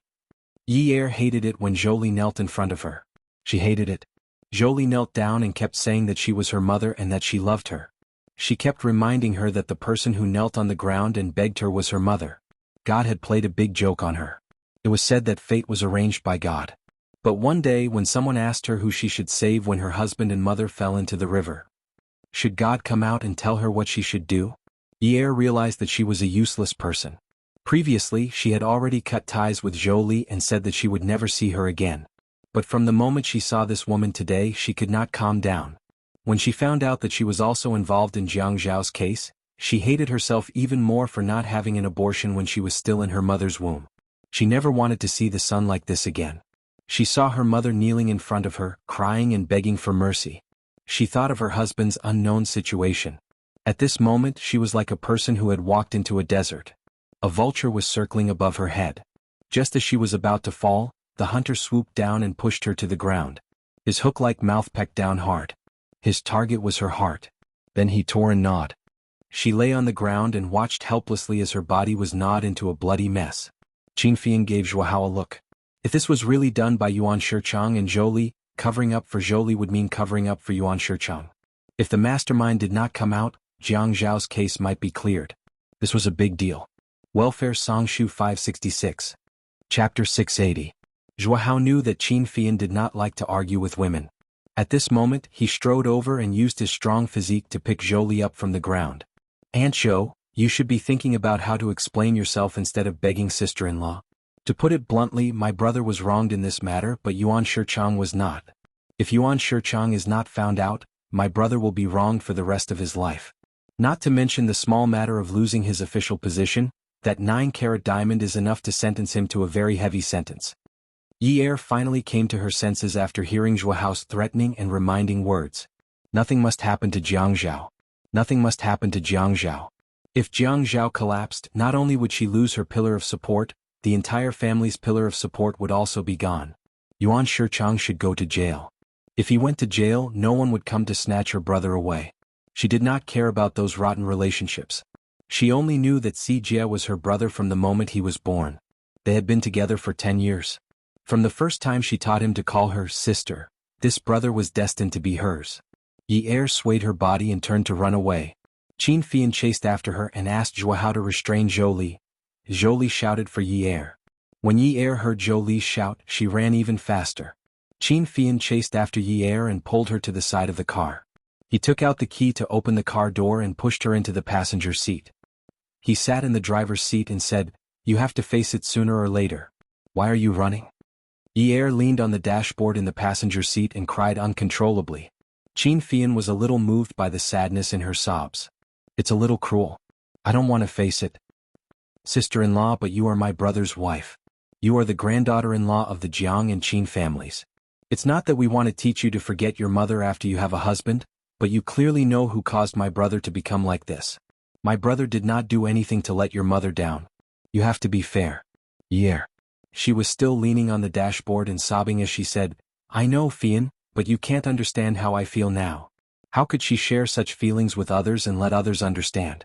How could he empathize with someone who was not born in this situation? Qin Fian nodded. "Yes, I can't understand because this matter didn't happen to me. Because I have a deep relationship with my brother, but not with Jolie. You, my brother and Jolie, but you have a different relationship. But I'm sure you know this is different. It is not that I want you to dism's words. Not I too, it's not to disown I. If it I, to I, if to, li to it. To be a. Yi'er kept sobbing as she said, I know. Pain is inevitable. Now you have to understand that if my brother can't be countered, then he really did take bribes. Sister-in-law, I'm not trying to threaten you, nor am I trying to use anything to pressure you. Think about it yourself. If my brother goes to jail, it won't be good for the whole family. Let's just talk about Uncle Yun and Si Jie. If Jolie is fine outside, will she treat them well? She can't be as dedicated as my brother. After a long while, Yi'er sat up and sighed. Fian, don't say any more. Help me deal with this matter. I won't get involved, okay? But if Zhou is really an accomplice, can you consider? I'll think of a way. Thank you. Because of Zhuang Yichen's intervention, Zhou Hao and Qin Fian's help, as well as Qin Rongfang and Elder Zhang's secret help, Yuan Shichang and Zheng Ling were interrogated and investigated. Zheng Ling confessed but said that this matter had nothing to do with Lu Cheng. She had been cheating Lu Cheng of his money to pay off her mother's gambling debts. What was even more surprising was that Yuan Shichang also insisted that this matter had nothing to do with Zhou Li. He said that he didn't know anything about it. Zhou Li even got slapped a few times for defending Yi'er. When Zhou Li found out about this, she cried until she fainted. She always thought that Yuan Shichang hated her and would send her to jail with him. But he took all the blame alone. Qin Fian had promised Yi'er that he would help Zhou Li think of a solution. If Yuan Shichang took all the blame, then he couldn't be bothered to take care of it. It would save everyone a lot of trouble. Chang Li's concubine. Yuan Shichang forced Zheng Ling to frame him. His crime was serious and he was sentenced to 20 years in prison. Because Zheng Ling's attitude was good, Yi'er didn't ask for an appeal. The original sentence was 5 years with 1 year of probation. If the Yuan family got involved in other lawsuits, they might have a chance to turn the tables. But the people they provoked were the Jiang and Qin families. They could have been sentenced to only 5 years, but their connections didn't work. Instead, the sentence of 10 years was reduced to 20 years. As for the Yuan family, once Yuan Shichang fell, they would basically fall. Many companies would have loans, and the Yuan family was no exception. Zhou Yan wanted to turn the tables, but she was being pushed to her death step by step. She couldn't do anything and there was no way out. Soon the bank came knocking on their door. At this time, all the shareholders who were related to them wanted to get a share of the profits. Soon the Yuan family fell into chaos. The assets were quickly seized and auctioned off by the bank. 9 days. This was a record for the speed of the fall of a wealthy family in Haiqing. And the person who secretly pushed this record was Jiang Zhao. Jiang Zhao had just been cleared of suspicion, so it was normal. On the day of work, he arranged for people from the Industry and Commerce Bureau and the Tax Bureau to conduct a large-scale investigation of the Yuan family. The newspapers quickly reported the suspicious accounts of the Yuan family every day. They pointed out that the Yuan family had always been suspected of falsifying accounts to deceive shareholders. They also exaggerated the news of Yuan Shichang's imprisonment. The share price fell very quickly.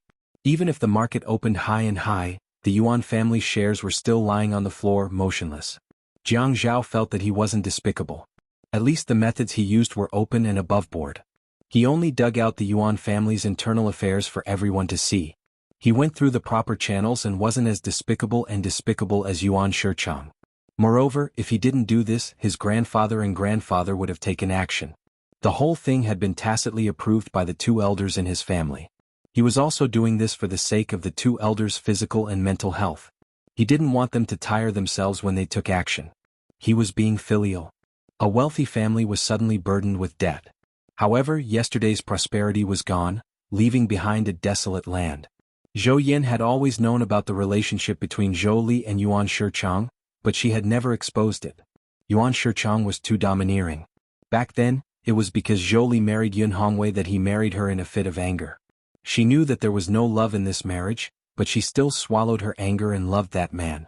Now that there was nothing left, and the man was gone, all the resentment and anger in her heart accumulated. It all came to Zhou Li. The family's assets were seized. Zhou Yan was like Yi'er back then, renting a house outside. However, Zhou Li's house was still there. It was bought by Yuan Shichang back then, and it was under Zhou Li's name. The more Zhou Yan thought about it, the angrier she became. That D*Ned man protected Zhou Li until the end and always left a way out for Zhou Li. She couldn't take it lying down. After Zhou Yan found Zhou Li's house, she pressed the doorbell. When Zhou Li opened the door, Zhou Yan rushed into the house with a pair of large scissors. Zhou Li looked at Zhou Yan's scissors and was so scared that she kept hiding. "What are you doing? What are you doing?" Zhou Yan rushed to Zhou Li's bedroom with the scissors. She pulled open the wardrobe and cut randomly. Zhou Li rushed over to stop her, but Zhou Yan picked up the scissors and wanted to stab her fiercely. Zhou Li's arm was cut open, and when she saw the scissors flying towards her again, she didn't dare to move forward. In an instant, the bedroom was filled with shredded clothes. Zhou Li shouted, "Stop cutting! Stop cutting! Stop cutting? These things were bought by Yuan Shichang for you, right? Don't you know about the couple's joint assets? I'm cutting these things now because I have the right to do so. Half of the money he spent on you is mine. Zhou Yin thought of something after cutting the clothes. She ran to the shoe-changing area at the door and pulled open the shoe cabinet. She didn't let go of any boots or sandals. In the end, not a single pair could be worn outside. Seeing that Zhou Li was too timid to stop her, Zhou Yin stood up and laughed. "You woman, I'll see what you'll do if you don't have good clothes and shoes to wear in the future." Zhou Yin was getting weirder and weirder. She held the scissors and slowly walked towards Zhou Li. Zhou Li timidly retreated. They were sisters, but they didn't look alike at all. One was more dignified while the other was more beautiful. Zhou Yin wasn't beautiful, the beautiful one was Zhou Li. Zhou Li's personality didn't have Zhou Yan's arrogance. She was even a little timid. Women were gentle and made people want to protect them. Zhou Yin pressed on and Zhou Li retreated in panic. Their expressions were completely different. Zhou Yin revealed her ferocious side. Zhou Li's legs went weak and she fell to the ground. Zhou Yin rushed over and rode on Zhou Li. She pressed her down and used the scissors in her hand to force Zhou Li's face. Zhou Li shook her head but couldn't break free. "Let go of me. Let go of me." When the scissors made a cut on Zhou Li's white face, Zhou Li screamed in pain. "Ah! My face, my face. Ah! My face." Zhou Yin looked at the blood on Zhou Li's face and laughed. "I told you to use this foxy face to seduce men. Haha, I'll see how you'll seduce men in the future. Haha, you won't have good clothes to wear, you won't have good shoes to wear. Haha, no man will want you. Ah. Come and see." Songshu 566. Chapter 681. The coolness of Haiqing in March was fading. The clouds above the moon were thinner than in winter. Yi Er was busy in the kitchen in her slippers and home clothes. Jianghu was sitting at the dining table waiting for dinner. He held a pile of reports in his hands and looked through them carefully. These were the accounts from the dance studio. He still didn't allow Yi Er to go out during this period. After he was investigated and found out that she had gone out to look for clues, he was so angry that smoke was coming out of his 7 orifices. His family must be crazy to do that, right? However, he felt that she seemed to have grown up a little and restrained a lot. That day when she picked him up, she didn't throw herself into his arms until the elders had left. She hugged him and cried bitterly. She touched him all over and asked, "Ah Zhao, have you eaten? Did they hit you? Did they starve you? Did they scare you? Why do I feel that you've lost a lot of weight?" Her tears were like a broken faucet. Looking at her like that, his heart really broke. She had not suffered any hardships during the investigation, but the question she asked made his heart ache. He pressed his thumb on her eyelids and there seemed to be a puddle there. When he pressed on it, tears flowed out. "You're reading on novel full thanks. You're so silly. I'm not convicting you. It's just a normal interrogation. I've eaten and drunk well. I'm not skinny. I'll weigh myself for you later." Seeing that she was looking up at him in a daze, he hugged her tighter. He leaned down and whispered in her ear, "If you've really lost weight, those 2 kilograms of weight would have been lost when I missed you. You're so annoying. Why are you annoying me again? I just hate you. You hate me, but you're still concerned about whether I've been beaten or starved. I can't wait for you to be beaten and starved. If you're so hungry that you don't have any energy left, you won't say these things. What did I say? Why are you like this now? Did you put honey on your mouth? Did I? I don't know. Try it. Try it and see if there's honey on it." He picked her up and placed her on the long dining table. His tongue entered her mouth and she kissed him back even more passionately, saying, "I didn't taste it, I didn't taste it." "Then let's try it a little longer. I've smeared honey all over my body. Hurry up and try it," he said as he unbuttoned his shirt. As Jianghu thought about it, he laughed out loud. Now he would help her look at the accounts every night and then watch her work on the solution. The next morning he would draft the overall work and hand it over to her supervisor. His gaze fell on the report again. When the paper was spread out on the table, the pen in his hand wrote down the number where he had seen it. Then he wrote down the number on another piece of white paper with a note of doubt. Over this period of time, he realized that Yi Er was not suitable for doing business. She was smart and quick-witted, but she was not ruthless enough. She was also not resolute enough when making decisions. Sometimes she was afraid of offending others. She always felt that if her attitude towards her subordinates was bad, it would affect their mood. Moreover, she liked to let her emotions affect her decisions. It was easy to mix business and personal matters. To put it nicely, she valued relationships. To put it bluntly, she would not be able to achieve great things. Just like the incident with Zheng Ling. That day she had wriggled out of his arms and swore that she would never let Zheng Ling off. Zheng Ling had caused her so much trouble. If she did not make Zheng Ling go to jail for the rest of his life, she would always have a knot in her heart. However, on the day that Zheng Ling was arrested, he confessed to what he had done. Yi Er was angry and wanted to see Zheng Ling to clarify things. He accompanied her. That day Zheng Ling kept his head down and did not look at Yi Er. He only said, "Yi Er, I'm sorry. It's too light of a punishment. Don't come to see me in the future. I don't deserve to be seen by you." Yi Er grabbed his hand tightly and asked Zheng Ling in a trembling voice, "You didn't tell me when you were in trouble. Instead, you wanted to harm Jianghu. Have you ever treated me as a friend?" Zheng Ling kept his head down, but both he and Yi Er could see the tears on Zheng Ling's face dripping down his legs. Zheng Ling's voice was sorrowful. He did not answer Yi Er. He sighed softly and said, "My mother has always said that I'm a good-for-nothing. She was always poor. After my father abandoned her, she became even poorer. She would hit me and scold me. There were many times when I wanted to kill her. Really, there were many times when I wanted to kill her. If it were anyone else, they would definitely be agitated when talking about killing someone." However, Zheng Ling only sighed and used a regretful tone to describe it. "She scolded me for being a good-for-nothing while sleeping with different men to earn money. Then she told me that she was very lucky at playing cards and that she could send me to an elite school. After I went to an elite school, I would find a rich man and I would never have to live a poor life again." When he and Yi Er heard this, they were both shocked.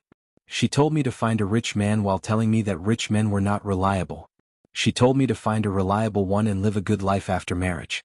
She told me to go to a good school and get to know some powerful and influential people. She would be able to do twice the work with half the effort in the future. She would never be fooled by a playboy. She was very superficial, but she seemed to know everything. She kept lying to me, but there were a few times when I secretly stood outside the door and did not dare to enter the house. I heard her sleeping with another man inside. I hated her to the core. Really, I hated her so much. How could I have such a mother? When you helped me, she treated you like a bodhisattva. I was so happy because she rarely treated my friends so well. You were my best friend. She treated you well and always cooked your favorite dishes. But later on your family declined. She did not allow me to interact with you, so I secretly interacted with you. When I wanted to help you, she scolded me. I really hated her to the core. How could I have such a mother? God was very unfair to me. When I wanted to repay her kindness, my mother scolded me every time. She said that I was an ingrate. I was already so old, but she still hit me. Even though I worked hard to earn money so that she could live a good life, she still called me an ingrate. She was very rude. I always scolded her viciously, saying that it was because of her that my father did not want her. I hated her, but I also wanted to kill her. Really, sometimes I had forced delusions. I thought that she would suddenly die in a car accident.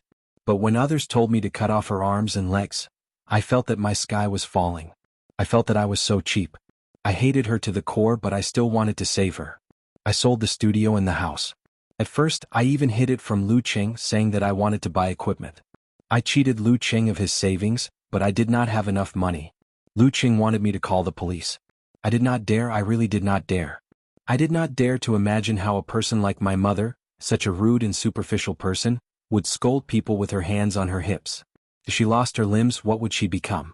Even if she wanted to hit me, it would be impossible. Lu Qing persuaded me the whole night, but it was no use. He said that in a legal society we had to call the police. But I could not take the risk. I thought about how I stood outside the door when I was young and listened to her negotiate with other men in the room. After a while, she would give me a large sum of money to pay for my school fees, saying that she had good luck. I thought about it and wanted to just cut off my arms and legs and give them to them. She really did not have a good life. Lu Qing and I treated me well, but my father did not treat her well for a single day. At least I was happy. I had friends, I had lovers. Yuan Shichang's condition was for me to send the fruit basket to your house. I knew that Jianghu would lose his job and I knew that you would be in pain. When you told me that day about your and Jianghu's wedding photos, I knew that you would be in pain, but I still did it. Later on, Zheng Ling did not speak. During this process, she did not sniff or wipe away her tears. She just let the liquid fall on her legs. In this way, her voice was always flat, but later on, the nasal sound became heavier and heavier. He did not see Zheng Ling's eyes, but he saw Yi Er's eyes. That pair of eyes that swore to skin Zheng Ling alive slowly lost their hatred. Zheng Ling was coerced into committing a crime, but because it involved the framing of a government official, 5 years was not a long time. But Yi Er said that she did not want to appeal. She even tried to persuade him. She said that people had to learn to forgive. Only by forgiving could they let go. Only by letting go would they not be in pain. She said that they should not be calculative in life. They should just live well in the future. How could he not know that her fallacious reasoning came from somewhere else? If it was an Ouyang Yen, if someone she did not have feelings for really harmed her, she probably would not forgive him even if he slashed her face with a knife. She was a double standard. A woman like her could not do business at all. She valued relationships too much and was too easily moved. Actually, it was also good. She valued relationships and did not want to do big things. It was his fortune to be his wife. Pierre was wearing an apron and was still humming in the kitchen. He dipped his chopsticks into the soup and put them in his mouth. He smacked and looked at the soup pot proudly and gave it a thumbs up. He could imagine how delicious this soup was. He put down the pen in his hand, got up, and walked over to open the glass door of the kitchen. He hugged her from behind, bent his back, and rested his head on her shoulder. He stretched his neck and sniffed the smoke coming from the pot. "Honey, it smells so good. I'm hungry just by smelling it. Let's simmer for another half an hour. After that, we'll eat. I'll go and prepare some vegetables and stir-fry some vegetables." Pierre dragged a burly man behind him to the sink. As he prepared the spinach, he threw it into a small basin in the sink. However, Jianghu put his hand under her clothes and pressed his thin lips against her neck. His warm breath spilled all over. "I'll watch you prepare it." From her waist to her breasts, the man's hands were everywhere. "Really? Hey, how am I going to prepare it if you're like this? Quickly stop and wait outside. You do yours and I'll do mine. It's just a division of labor." Pierre tilted his head. "Division of labor? I'm cooking and you're molesting me. You have the nerve to call this division of labor. Don't turn around. We're by the window. What if the other party sees us?" Jianghu. The man's fingers were all ready. His face was extremely red. Beauty novel Xianhu 799. Chapter 682. Jolie escaped from her house. Her heart was swallowed by endless fear. She felt that there were people all around her, and they were all holding large scissors to cut her face. When she left the house, she realized that her car keys were at home. Only then did she realize that she was wearing slippers. Only then did she realize that she did not have a single cent on her. But she did not dare to go back. She was afraid. She was afraid of the house that the man she loved had bought for her. There was a woman inside. She was the man's first wife, her sister, and the person who wanted to kill her. Jolie knew that her face was covered in blood. She had to run for her life, but she did not dare to call the police. She was afraid of trouble and was timid. She was afraid that others would say that she deserved it. They would say that she deserved it for stealing someone else's husband. Yes, Zhou Yin had said many times that it was her retribution. She ran out of the neighborhood. There were a few taxis waiting for passengers outside the neighborhood. The green lights on the roof made people excited. Jolie ran over and opened the door of the back seat. The driver was shocked when he saw her running into the car like a ghost. He saw the wound on her cheek and quickly asked, "Miss, did you meet a criminal? Do you want me to call the police for you?" Jolie's heart was beating wildly in fear, but in the end she lied. She didn't even dare to look at the front row. Her voice trembled as she said, "No, I was scared by the cat just now. I was hanging on a tree branch." "Then where did Miss go?" Although the driver was doubtful, he did not ask again. "Where did she go?" Jolie suddenly felt so sad that she did not know what to do. Where did she go? She did not dare to go back to the south. There was no Hu Jinchang, no one to rely on. She did not know where to go. She suddenly realized that she had no one to rely on. At that time she always felt that she only needed to stay with Hu Jinchang. She loved him and was willing to give up anything. As long as she could be with him, she did not care about anything. Hu Jinchang was very good to her. He listened to her every word, lived a life of luxury and never neglected her. But now that Hu Jinchang had fallen, Zhou Yin wanted to kill her. After leaving the house, leaving Hu Jinchang, she suddenly realized that she had nowhere to go. Pierre's shadow swayed in her mind, and the more it swayed, the clearer it became. "Mom, mom, mom, mom." Those shouts suddenly smashed into her eardrums like heavy thunder, shaking her so much that she almost lost her hearing. "Miss, where are you going?" Jolie leaned against the back of the seat in the front row, crying like a howl. As a noble lady, she had never cried like this before. She would either cry like a pear blossom in the rain to arouse people's pity, or bite her lip to show her dignity. The painted skin of the demons was plastered on her face and body. She was a noble lady, a woman standing beside Yuan Shichang. But now, the way she cried was no longer the woman who stood beside Yuan Shichang. She was now a woman who couldn't even afford to pay for a taxi. She wanted to get out of the car, but when she saw that the woman with messy hair was looking around anxiously, Jolie suddenly slapped the back of the front seat and said, Driver, hurry up and drive. The 9th mansion. Alright, 9th mansion. She stepped on the accelerator and safely left the scene. Jolie frequently looked back at the escape route and felt more and more miserable. Yi sat sideways on Jiang Zhao's lap, feeding him mouthful by mouthful. The long table in the dining room was not small. The two of them seemed empty, but because of the intimate atmosphere it felt warm. She fed Jiang Zhao 2 mouthfuls while Yi ate 1 mouthful. Jiang Zhao hugged Yi's waist, his legs swaying gently from side to side. The woman sat on his lap like she was sitting in a cradle. Jiang Zhao said he was too tired and didn't have the energy to eat. He was the one doing the work, so Yi was responsible for feeding him. In fact, in Yi's mind, she still hadn't changed from Jiang Zhao's personality. She only felt that he was a serious and reserved person. Perhaps it was because of the deep impression of him in the past that she fell into his trap every time he came out. It was impossible to guard against him. Working as a maid, Yi didn't have much resentment. Anyway, he ate whatever she put in his mouth. If Yi purposely covered his mouth with oil, he would put his mouth on her face and smear the oil all over her face.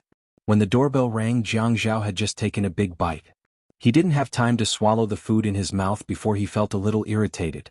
Yi said, "I'll go open the door." "Don't go. If we don't go, they won't know we're at home.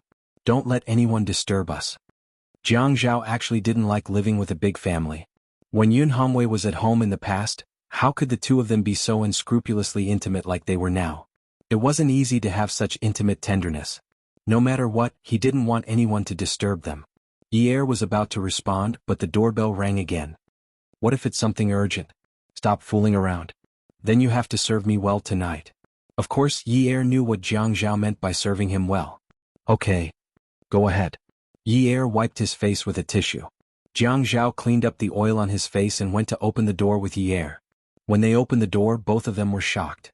Jolie lowered her head and said in a weak voice, "Yi, can you help me pay the taxi fare?"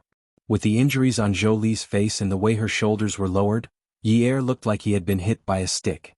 Like a madman, he opened his mouth to speak but suddenly realized something. Yi said hesitantly, "Your face?" Jolie lifted her face. She looked so pitiful. Jiang Zhao handed a 100 yuan note to the man standing next to Jolie. The driver handed the change to Jiang Zhao. He didn't pay much attention to it, but he felt that Jiang Zhao looked familiar. He seemed to have seen him often, but he couldn't be sure. After the driver left, Yi said, "Come in." Jiang Zhao stepped aside and pulled Yi to the side. Jolie knew that Jiang Zhao hated her and didn't even call her mom anymore. But she had nowhere to go. Yi was her daughter, so this was the only place she could come. Yi knew that he had said a lot of heartless words to Jolie, including that he had nothing to do with her anymore.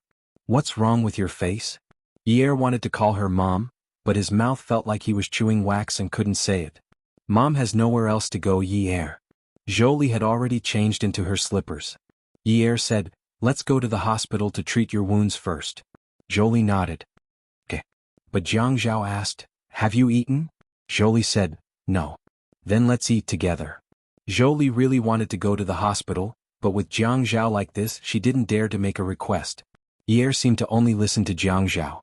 Thinking about that day, she had rushed into Jiang Zhao's house and slapped him. At this moment, even if she minded the injury on her face, she didn't dare to go against Jiang Zhao. Jiang Zhao went into the kitchen and took a bowl. He turned on the rice cooker and filled Jolie's bowl with rice.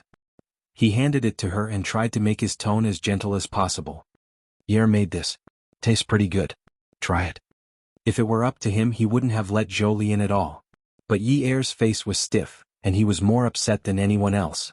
Jiang Zhao and Yi sat on one side while Jolie sat opposite them. When he was filling Jolie's bowl with soup, Jiang Zhao said, "Yi made this. Tastes pretty good. She took a long time to boil the soup. During this period of spring, she was afraid that I would get angry, so she put a luohan fruit in it." There weren't many dishes. For Yi and Jiang Zhao, it was just a pot of soup with a meat dish and a vegetable dish. Usually, the two of them wouldn't be able to finish it, but it was just enough for Jolie. Attention Hongcha 866. Chapter 683. Jiang Zhao introduced every dish to Jolie. As he did so, he was filled with an indescribable happiness. Jiang Zhao knew that his actions were despicable. He just wanted Jolie to feel uncomfortable. He wanted her to see what kind of life he and Yi were living. Jolie only dared to eat quietly. For the first time, she felt like she was living under someone else's roof. At night, Jianghu took Zhou to the hospital to treat her wound. She had many requests, but the most important one was that there be no scars. Jianghu smiled. That's impossible. The wound on Yi Er's forehead wasn't this deep. There were still some scars, but it's okay. I don't think it will affect anything. Zhou looked at Yi Er with pitiful eyes. Yi Er then said to the doctor, treat it well. Try not to leave any scars. The doctor said, it's impossible to not leave any scars. We can only use the laser again and again. Yes, Zhou answered eagerly. When Jianghu lowered his eyebrows, a trace of disdain flashed across his eyes.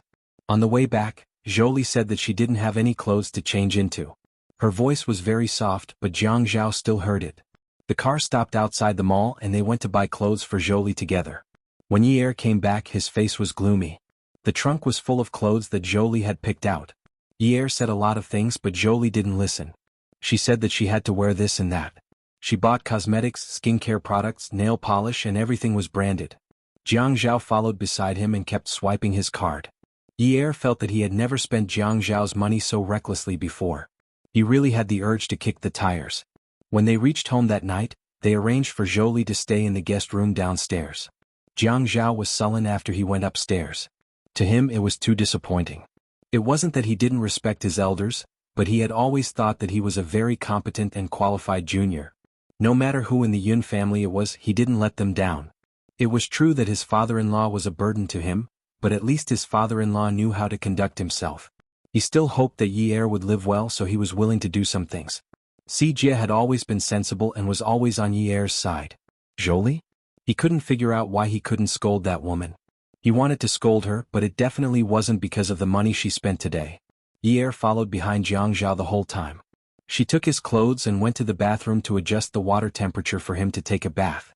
After taking a bath, Jianghu was still unhappy, so he went to bed. Yi Er glanced at her and took her pajamas to take a shower. As the warm water splashed against his body, Yi Er saw the white mist rising around him. He was lost in thought. Find a stick to stand on. Everyone could tell that Jianghu was unhappy today. He was unhappy all the way home, and the reason for his unhappiness was his mother, Zhou. Although she didn't have the ability to see through Jianghu completely, at the very least he was a person who treated his family very well. Whether it was the Jiang family, the Qin family, or the Yun family, as long as they were his family he would do his best. But she could understand why he didn't like Zhou. Jianghu felt a gust of cold air behind him. Then the woman's slender hands and soft body wrapped around him and pressed against him. Hubby, Yi Er called out in a low voice. Jianghu turned around and hugged Yi Er. Why are you calling me so sweetly? Yeah, didn't you say that I would serve you well tonight? I'm fragrant after a bath. I'm here to let you do whatever you want to me, Yi Er said as she pretended to lower her head shyly. Look at her like this, really, but he liked it. He reached out and sucked her mouth. He kissed her more forcefully and rubbed her harder. Unlike today in the kitchen, the bed was a good place for him to do whatever he wanted. You only know how to seduce me for no reason. Yeah, you said that I'm a little fox. Shouldn't this be the time for me to cultivate? If I don't seduce you, who else should I seduce? I have to rely on sucking a man's essence to cultivate. Don't you know? Then you have to be careful. You have to think that you can do it for 80 years. Haha, just as Yer let out an unbridled laugh, the man slipped in along the way. Oh, after a round of passion. Yer leaned into Jianghu's arms. Xiao, I'll find a house for my mother tomorrow. Why? Yer's fingers circled the man's chest. You and my mother don't get along. Living together will be tiring for her. She's also used to being free. I think you won't understand her behavior, so it's better if we don't live together. Then what will she think? What if she doesn't agree? Yun Yi Zhou won't agree to it. Look at the injury on her face today. Aren't you curious about why it happened? I think it's my aunt who did it. You guessed it? Yes, if not, with my mother's personality she will definitely come and complain. This matter? Yer lowered her head, her voice was filled with a sense of inferiority. It will have a bad impact on her. Jianghu hugged Yer. Her matters have nothing to do with you. You don't have to feel burdened. It's not good, you know? Don't always feel that you can't hold your head high in front of me because of her matters. If I care about those things, can we be together? Take it easy. Yeah, I'll go look for a house tomorrow. If you're unhappy every day, it'll affect your work. Let's ask for her opinion first. It's good that we don't live together, but if she doesn't agree, she's your mother after all. Although she's heartless to you, legally we have the obligation to support her. Actually, Jiang Zhao's words were the most heartless. Even if the matter was in the past, his mother's heartlessness to him would still make his chest feel stuffy and short of breath when it was mentioned. He nodded and agreed with Jiang Zhao's opinion. The next morning, Yi Er hung up the clothes that Jiang Zhao had ironed last night so that Jiang Zhao could wear them after his morning exercise and shower. The two of them each ran a treadmill. Yi Er was already used to being forced by Jiang Zhao to exercise with him every day. Since resistance was futile, he could only comply. The two of them showered and went downstairs. Yi Er had stuffed the porridge in the pot before his exercise. At this time he only went downstairs to fry some eggs, make some bread and make 2 side dishes. Breakfast was very simple, but Jiang Zhao was very satisfied. Although there weren't many types of breakfast, there were slight variations every day. It was a simple day, so it was pretty good. After all the breakfast was laid out and placed on the table, went to call Zhou to eat. Zhou was sitting at the table in beautiful clothes. She was holding a bottle of bright nail polish in her hand. Looking at the porridge in front of her, the corner of her mouth twitched. The corner of her mouth twitched in disgust. Is this all you're eating? It's really a simple meal. Yi Er was stunned. Simple meal? Jiang Zhao had never complained that she didn't do well. Zhou unscrewed the nail polish cap as she applied the porridge. A pungent smell filled the air, and one of her nails slowly turned bright red. Jiang Zhao frowned and tightened his grip on his chopsticks.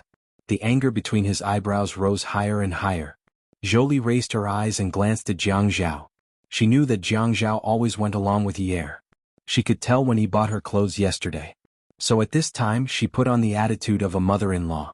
When she spoke to Jiang Zhao, her tone carried a slight reprimand and a hint of mockery. Jiang Zhao, my daughter is only 19 years old. How can you bear to let her eat such things every day? If you don't want to eat out, you can have Haiyue restaurant deliver breakfast. You don't even want to invite a cook? You've got a good deal. You've got a wife, a nanny and someone to sleep with. You eat so poorly all day long. You really know how to scheme. Bam! The bowl smashed on the table. Crash! The bowl on the table fell to the ground with a shattering sound. The porridge on the table splattered all over Zhou. Jiang Zhao. Yi Er grabbed Jiang Zhao, who had already stood up and his veins were throbbing. Ah Zhao. Jiang Zhao's face was like a metal mask. His arms were strong and powerful. With a flick he shook Yi Er away. He raised his hand and pointed at Zhou, whose face was still covered in gauze and whose porridge was splattered. He was furious. If you can't King enjoy this good fortune, then get lost. Awesome Novel Songshu 566. Chapter 684. Jiang Zhao could not stand a woman like Zhou. Even if a woman wanted to paint her nails and flirt, there should be a time and place. It was early in the morning and the location was at the dining table. But it was enough that he could tolerate these things. But what he could not tolerate was Zhou's disdain. The Jiang family had been strict since young. They never advocated extravagance and waste, and the Qin family was the same. They never thought that plain porridge and side dishes were coarse vegetables and bland rice. She even wanted Sea Moon Restaurant to deliver breakfast? Fine. Everyone's requirements and standards were different. He did not insist. What was Yi Er? Be a nanny and sleep with him? He had never thought of having Yi Er be a nanny. The auntie at home was only in charge of the housework during the day because he did not go home for lunch. In the past, it was the auntie who cooked for his father-in-law. When he was at home at night, he naturally did not want to eat the auntie's cooking. But if Yi Er was unwilling, he would not force her. Be a nanny and sleep with him? Didn't she feel how harsh her words were? What did Yi Er become? Sleep with him? Was Yi Er a prostitute? Yi Er hugged Jiang Zhao and stroked his heaving chest. She shook her head and looked at him. Ah Zhao, don't be angry. I didn't take it seriously. I took it seriously. After Jiang Zhao pushed Yi Er away, he also pushed the chair away and went upstairs to change his clothes. Yi Er watched as Jiang Zhao disappeared around the corner of the stairs. Zhou, what are you doing? Yi Er could not call Zhou mom in front of her. She already had a psychological barrier. In front of Jiang Zhao she could still call her, my mom. But looking at Zhou, she felt more like an old mother waiting on her. Her daughter. Yi Er, Jiang Zhao asked me to leave. Zhou walked shakily to Yi Er's side. She tugged on the apron that Yi Er was still wearing. When she heard Jiang Zhao tell her to get lost, her legs trembled. She didn't dare to leave. She didn't want to leave. She was afraid that she would meet Zhou Yan as soon as she went out. No one dared to come to Jiang Zhao's house to take her away. She couldn't leave this protective umbrella. Alright, I'll look for a house for you during the day. Yi Er took a towel from the kitchen and wiped the porridge off the table. Then she went to the balcony to get a cloth to clean up the porridge. Jolie was afraid of brushing her own feet, so she took a few steps back and said fearfully, Yi Er, I'm not leaving. I want to stay with you guys. How are Jianghu and I going to live with you if you live with us like this? Jolie looked at Yi Er's indifference and felt her heart clench. In the past, Yi Er always hoped that the family could be together, but now she wanted to chase her away? As for Yi Er, the blood relationship between mother and daughter could not be severed. No matter how detestable other people thought Jolie was, it could not change the fact that Jolie was her mother. There was a feeling that was hard to understand called empathy. But at this moment she could feel Zheng Ling's pain. She also responded to her mother. At that time Zheng Ling cried and said, Yi Er, do you know? I hate her to death. How can I have such a mother? I wanted to kill her several times, but... Yi Er lowered her head and wiped the floor. She gritted her teeth and thought angrily, how can I have such a mother? Yi Er, don't let mommy leave. Mommy has nowhere to go. Xianxia. I know you're afraid of hardship. I'll find you a neighborhood with a good environment and hire a cleaner for you. I can still take care of you now. Don't worry, I'll try my best to not let you suffer. But something like last night's shopping spree, I won't let it happen again. Yi Er raised her head and looked resolutely at Jolie, who had been standing far away from her. She threw the rag on the floor and stood up. Her hands were a little dirty and wet, so she wiped them on her apron and said seriously, ever since the Yun family fell, I've always split my money into two. Sometimes I wish I could split it into 3 or 4. You can say that I'm useless and can't enjoy life, but I've never spent Jiang Zhao's money like that before. Whether he has money or not is one thing. So what if he has money? No one's money comes from nothing. Every penny he earns is hard work. If I can bear the family expenses, I won't have any objections if you want to buy those luxury items. But my dance studio has only been open for a few months. It's not like you don't know that. Do the math yourself. Last night you alone spent more than 3 million yuan. Do you know how big of a sum 3 million yuan is? Do you need to buy so many clothes that cost 2 to 300,000 each? Do you think Jiang Zhao is a sucker? I can't buy more than 3 million worth of clothes and cosmetics in a year. If I had known earlier, I wouldn't have let Jiang Zhao shop last night. If I had only wanted to go with you, I wouldn't have bought those clothes for you. Jolie said anxiously, Mommy won't buy them in the future. I won't buy them, okay? I couldn't hold it in. I'll change in the future, okay? Tell Jiang Zhao that I won't do it again. Yi Er brushed away Jolie's hand that was tugging on her apron. Jiang Zhao doesn't care about your spending. I'm the one who cares about money. Your lifestyle and habits don't match his. If you live together, this kind of thing will definitely happen again. Don't you think what you said just now was unpleasant? What do you take me for? That's what Jiang Zhao cares about. Do you know that? Yi Er, I just don't want you to have a hard time. My breakfast is... Upon hearing Jolie's pitiful tone, Yi Er recalled the day her father was hospitalized. She sneered, your breakfast is all sent by Haiyue restaurant, right? In the past, at the Yun family, it was specially prepared by a Guangdong chef every day, right? That's how my father and Yuan Shichang treat you well, but that's not how Jiang Zhao and I live. He and I both like the way we live now, but you look down on it. If you really have a problem with breakfast, can't you tell me in private? Don't you know that I made breakfast? Jiang Zhao is treating me well now, so he's angry at you.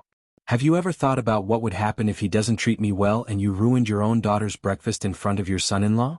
And is this kind of breakfast really that unbearable? Dad, Sijia and the rest all said it was very good.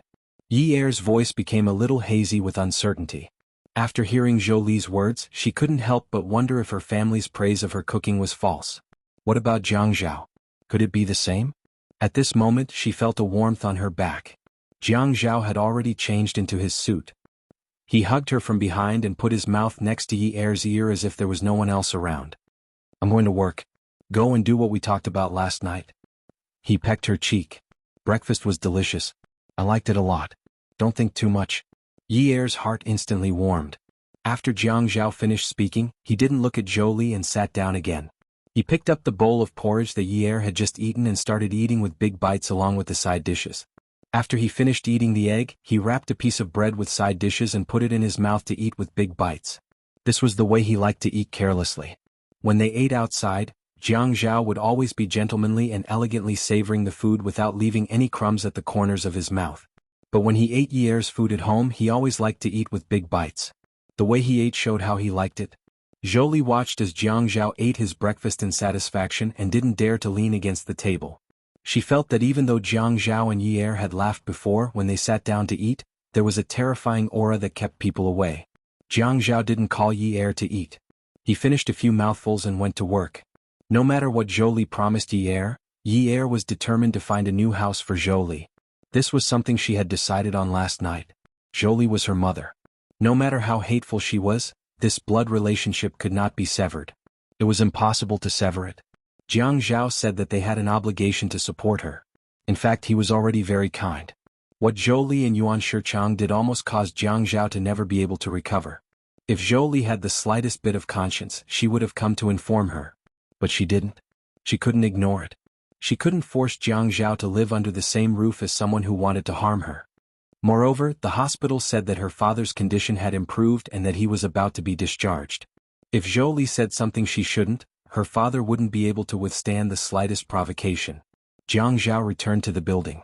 The secretary had been changed. Her name was Li Ran. She was the secretary of the deputy director of the city's public security bureau. This was considered skipping a grade. Li Ran had worked in the public security bureau for a long time. When she did things, she always had the mindset of a public security bureau detective. The things she did were very interesting.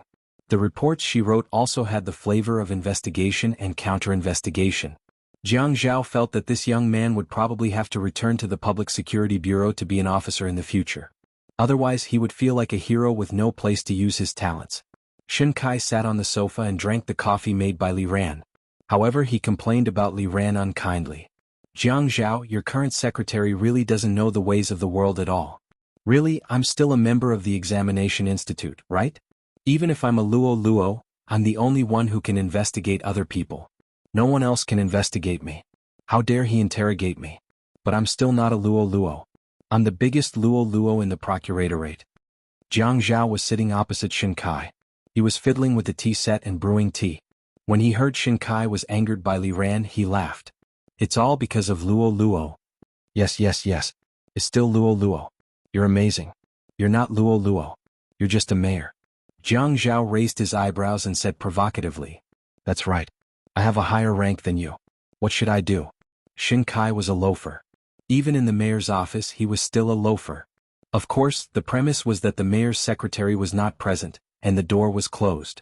Sometimes, a hooligan's words were like a robbery. It's good that you don't know what to do. Since you have a higher rank, then why don't you do something? What's in it for me? No matter if it was Jiang Zhao, Zhuang Yichen, or Shen Kai or anyone else in this circle, they would not forget to add on. What's in it for me? No one is willing to help others if there is no equivalent exchange of benefits. This is the unspoken rule in this circle. Of course. I don't think I'm such an unscrupulous person. The smile on Jiang Zhao's face and eyebrows was faintly discernible. Let's talk about the benefits first. Robber. You're a hooligan. What qualifications do you have to call me a robber? Fine. I received a report from the front line. Ouyang Sheng had used his personal connections to approve a 200 million loan to Ouyang Sheng. What do you think of this condition? Jiang Zhao laughed. You have no conscience. Everyone knows you like Ouyang Yan. Shen Kai slanted his lips and gave a mischievous smile. Didn't you like her too? What did the movie say? Who hasn't liked two scumbags in their lifetime? Jiang Zhao laughed and spat. If there's a scumbag, it's you. Haiqing's #1 hooligan. You have the nerve to call others scumbags. Jiang Zhao felt that although Shen Kai looked like a simple-minded hooligan, he was actually very clear about his own interests. When it came to women, it was true that he liked them, but he would put his own interests first. It seemed that he had never given up his own interests for the Ouyang Yan. If such a man was placed in ancient times, he would be the material of an emperor, right? He was heartless. But to say that Shen Kai was heartless, Jiang Zhao shook his head. What Shen Kai said next must have something to do with the Shen family. Sure enough, Shen Kai drank his coffee and leaned back. I heard that Grandfather Qin recently found a family for Feiyu. They plan to have a marriage alliance with Ji City's Pei family. Is that right? That's fast news. They've only been talking about this for a few days. Since the Qin family and the Pei family are going to be in-laws, things are easier to talk about. Oh. Yesterday, Shen Xian was playing in Ji City and beat up the young master of the Pei family. In Haiqing, the Shen family is also one of the top families. Shen Kai was annoyed. He wanted to light a cigarette, but after thinking about it, he gave up. Jiang Zhao nodded. Indeed, the Xin family was definitely one of the top families in Haiqing. Xianxia, this girl, had become more and more troublesome in the past 2 years. She had the title of Haiqing's #1 beauty, but she didn't look like a well-bred young lady at all. No wonder a hooligan like Xin Kai was frowning so much. Xin Kai sighed. Now that the Pei family has detained her, it would be fine if she was in Haiqing. But in Ji City, the strong dragon can't suppress the local snake. My family's old master is so angry that he's about to vomit blood. Jiang Zhao looked at Xin Kai's melancholy expression. He really couldn't relate this to Xin Kai. Jiang Zhao's tea was already boiling. He smiled as he poured water into the teapot to wash the tea set. Are you still afraid that the Pei family will do anything to Xianxia? The Pei family also knows the Xin family's status in Haiqing. They definitely won't do anything rash. Look at how anxious you are. Don't worry, they probably just want Xin to admit her mistake and apologize or something. Xin Kai rolled his eyes at Jiang Zhao. That's why people say that acne is the least worrisome when it's on someone else's face. If Fei Yu was detained today, I'll see if you can still smile. Jiang Zhao shook his head. Our Fei Yu has never hit anyone, so this kind of thing won't happen to Fei Yu. See, you always think that your sister is the best, right? Hearing you say this, I really want to beat you up. How about this? I'll immediately get Grandpa to contact the Pei family and bring Xian back. But I'll add one more condition. How about it? When Jiang Zhao spoke, it was as if he was brewing tea on the tea table, neither hurried nor slow. But when he looked at Xin Kai's gaze and smile, it was as if there was a needle hidden in the silk floss. Sigh. Xin Kai looked straight into Jiang Zhao's eyes and suddenly shook his head. Jiang Zhao, I'll tell you this now. If you can help me this time, as long as it's within my ability, I won't even frown. Come and see. Xingwu 799. Chapter 685. Jiang Zhao's heart skipped a beat. He felt that the situation was not as simple as it seemed. Is it that serious? Xin Kai heaved a sigh of relief. His brows furrowed tightly as he said solemnly, last night Xianxia was playing with her friends at a nightclub in Ji City. She had too much to drink and tried to hit him with a bottle. She hit the back of his head and he fainted. His condition is very serious now. Send someone to find out if he can leave the ICU. It's unknown. There's a 90% chance that he will become a vegetable. Oh my God. Jiang Zhao frowned as well. No wonder Xin Kai looked like this. Something that could make this loafer so serious was indeed not a small matter. What's wrong with little Xian now? She dares to cause trouble everywhere? Xin Kai couldn't drink any more coffee. He placed the cup on the coffee table and said angrily, it's all because she didn't want to marry into the Han family. She wanted to ruin her reputation. Now she's causing trouble in City Ji. She's so far away from the emperor. Jiang Zhao couldn't continue brewing his tea anymore. He leaned back. This matter wasn't something that anyone could interfere in. No wonder. If she had really hit one person, the two big families would not have made things ugly. They would have just apologized and the matter would have been settled. However, she had hurt him to this extent. Ji City was located in the south. It was as famous as the Jiang family in the east. It was a rich family that no one dared to offend. Xianxia had beaten young Master Pei into a vegetable. The Pei family would not let this matter rest. This was no longer a matter of how high the heavens were and how far the earth was. Did the Pei family reveal how they are going to deal with this matter? At this time, Jiang Zhao no longer dared to rashly raise any conditions. Some businesses really couldn't be accepted just because he said so. At this time, Xin Kai finally couldn't take it anymore. He took out a cigarette, picked it up and showed it to Jiang Zhao. There was an ashtray and a lighter on Jiang Zhao's coffee table. He pointed at the lighter. Xin Kai took the lighter, lit the cigarette, took a puff and exhaled the smoke. He gritted his teeth and said, with such a serious injury, I'm afraid my little bastard will have to go to jail. Jiang Zhao repeated in a deep voice, jail? Yes, the Pei family doesn't agree to reconcile. Our old master has never lowered his head to anyone in his life. This time he tried his best to put in a good word, but they didn't give him any face. But then again, if there's anyone to blame, it's that little rascal's fault for being too good at causing trouble. No matter who it is, it's impossible for them to just let it go, right? Jiang Zhao nodded. That's right.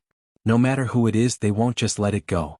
Even if my grandfather comes forward, he might not be able to, Xin Kai said. Now we really need Grandpa Qin to be the peacemaker. After all, the Qin and Pei families intend to form a marriage alliance. Grandpa Qin said that no matter the cost, we can't let the little rascal go to jail. This isn't a matter of reputation. You know that we all have a hard life. We all have men as the boss and the youngest is a girl. Jiang Zhao teased, are you saying that Grandpa Shin is biased? That's not it. I naturally dote on that little rascal as well. Although I'm angry at her for this matter, it's already happened. What else can we do? Also, the incident at the nightclub can't be blamed entirely on that little rascal. Everyone should be at fault at the start. Sai, the more I talk about this, the more I feel like I'm trying to make excuses for that girl. Sai, let's not talk about it. You won't understand how I feel. Why wouldn't I understand? Who doesn't protect their children? Who doesn't want to defend their children when something happens to them? No one is a saint, isn't that right? How can my grandfather be the peacemaker? Shin Kai didn't speak for a long time until he finished his cigarette. You know that Shin Xian has an engagement with the Han family. It's not very good for us to take the initiative to break off the engagement. I want Grandpa Qin to come forward and mediate the situation. Now that Xian is in trouble, isn't it better to have the Han family to back her up? Breaking off the engagement at this juncture? Jiang Zhao had just finished speaking when he saw Shin Kai's eyes turn red for the first time. Shin Kai raised his head and looked. He looked up. He calmed himself down and looked at Jiang Zhao again. Old Master means that as long as that little rascal doesn't go to jail, we'll think of a solution in the future. There's a 90% chance that Boss Pei will be in a vegetative state now, but... Shin Kai pressed the cigarette in his hand heavily into the ashtray and rolled it repeatedly with unusual force. A little cigarette but was enough to make his joints turn white. His hand and lips were trembling but he didn't look at Jiang Zhao. Old Master said to negotiate with the Pei family for that little rascal to marry over. Even if Boss Pei is in a vegetative state for the rest of his life, the little rascal will take care of him for the rest of his life and give him 100 billion dowry. Jiang Zhao was shocked by Shin Kai's words. Shin Kai continued, the Pei family is in a fit of anger now. Old Master is worried that they won't agree to a reconciliation even if that's the case. He's so anxious that he can't get out of bed. So, he sent me to talk to Grandpa Qin. I thought about it and since we're of the same generation I decided to sort this out with you first. I'm also in a mess now. After all, I don't know Grandpa Qin's temper. Do you think the Qin family can help with this matter? The Old Master can't even catch his breath now. If that little rascal goes to jail, I'm afraid the Old Master will have to hand it over to us. You know, my uncles and my father have 2 or 3 children in our family. Unfortunately, Shin Xian is the only one left. The Old Master can't bear to... Shin Kai's sincerity was hard to come by. This touched Jiang Zhao very much. He gritted his teeth as he called Shin Kai a little rascal. But the emotion and tone of his voice were all love that he wished he could protect under his wings. Shin Kai was right. Acne on other people's faces was the least worrisome. If this matter happened to Fei Yu, it would worry the family to death. Grandfather would definitely be so angry that he couldn't get out of bed. I'll discuss it with Grandfather. I really don't dare to ask for your benefits now. I'll give you an answer tonight? Hearing Jiang Zhao's words, Shin Kai pushed his luck. Let's do it in the afternoon. Don't do it tonight. You wait until night. How can my days pass by so quickly? Okay. I'll call my grandfather immediately. But I can't promise you anything. I can only do my best. Shin Kai stared at Jiang Zhao and slowly said solemnly, Jiang Zhao, if the Qin family can help resolve my sister's matter, I, Shin Kai, will treat you as a real brother. If you need my help in the future, don't hesitate to tell me. I, Shin Kai, will not hesitate. Jiang Zhao was stunned. Then he slapped his thigh and said straightforwardly, okay. Yi Er's efficiency in finding a house was due to the fact that she had commissioned an agent. She had stated her requirements. Exquisite renovations, 40 to 60 square meters, 1 or 2 rooms were fine. Jolie complained that the apartment was too small. Yi was furious. Madame Zhou, an exquisitely renovated 40 square meter elevator apartment would cost 2,000 yuan in Haiqing. 60 square meter apartment would cost nearly 3,200 yuan. What more do you want? You live in such a big house. Can't you even let me stay in one? Yi controlled her temper. The more Jolie acted like this, the more she felt that renting a house was the right thing to do. If she lived with Jiang Zhao like this, Jiang Zhao would definitely be so disgusted that he wouldn't want to go home. The house I rented for you isn't bad. You can have whatever you want. It has furniture and appliances. The renovations aren't bad either. The houses I found for you are all renovated by landlords for you to live in. Others have lived in those houses before. You allow your father to live in 9th Mansion but you don't allow me to live there. Hey, didn't you say that you wanted Xijie and I would live with Dad? Isn't it natural for Dad to live with me? Then do you want Xijie now? You can take care of Sijia. You'll be responsible for his living expenses, school fees and transportation. Jolie was immediately dumbfounded. I think I'll live alone. I don't have the ability to take care of Sijia. Yi'er resisted the urge to scold her and turned to follow the agent. In the morning, Jolie's housing problem was quickly solved and she hired a cleaner to clean the house. Jolie was penniless. She lowered her head and said, Yi'er, Mom doesn't have money with her. Yi'er went to the rental house to get some cash. She knew that Jolie was a spendthrift. She had about 3,000 yuan left in her bag and gave it all to Jolie. Although the rent here is expensive, the surroundings are complete. There's a big supermarket at the intersection. You can buy some groceries to cook at home every day. Don't eat out all the time. It's expensive and unhygienic. I'll give you 3,000 yuan for living expenses every month. You can spend it sparingly. Jolie looked up in shock. 3,000 yuan? How can 3,000 yuan be enough? God, how am I supposed to live on 3,000 yuan? Yi'er really felt like crying. She hadn't called her mom for a long time. But now she called her mom with dissatisfaction. I used to live in an old house with Sijia for more than 8 years. We only spent about 600 yuan a month on groceries. And I spent so much because I had to give Sijia more food every week when he came back. I usually buy 50 yuan worth of groceries and put them in the fridge for a week. Now, I'm letting you live in an apartment with an elevator. I'll pay for the rent and utilities. 3,000 yuan a month. How is that not enough? Yi'er, you're married to Jianghu. Jianghu lives in such a big house and is so rich. Why don't you ask him for more? 3,000 yuan isn't even enough to book a monthly card at the beauty salon, okay? Yi'er clenched her fists and held back her anger. She sneered and said, Ms. Zhou, Jianghu is an idiot. That's why he married me. I'm an idiot. That's why I care about you. Then she turned around and left. Jolie heard Yi'er's voice getting farther and farther away. 3,000 yuan a month. Take it or leave it. If you don't want it, I won't send you any money next month. You have to figure it out yourself. Awesome novel. Xinwu 799.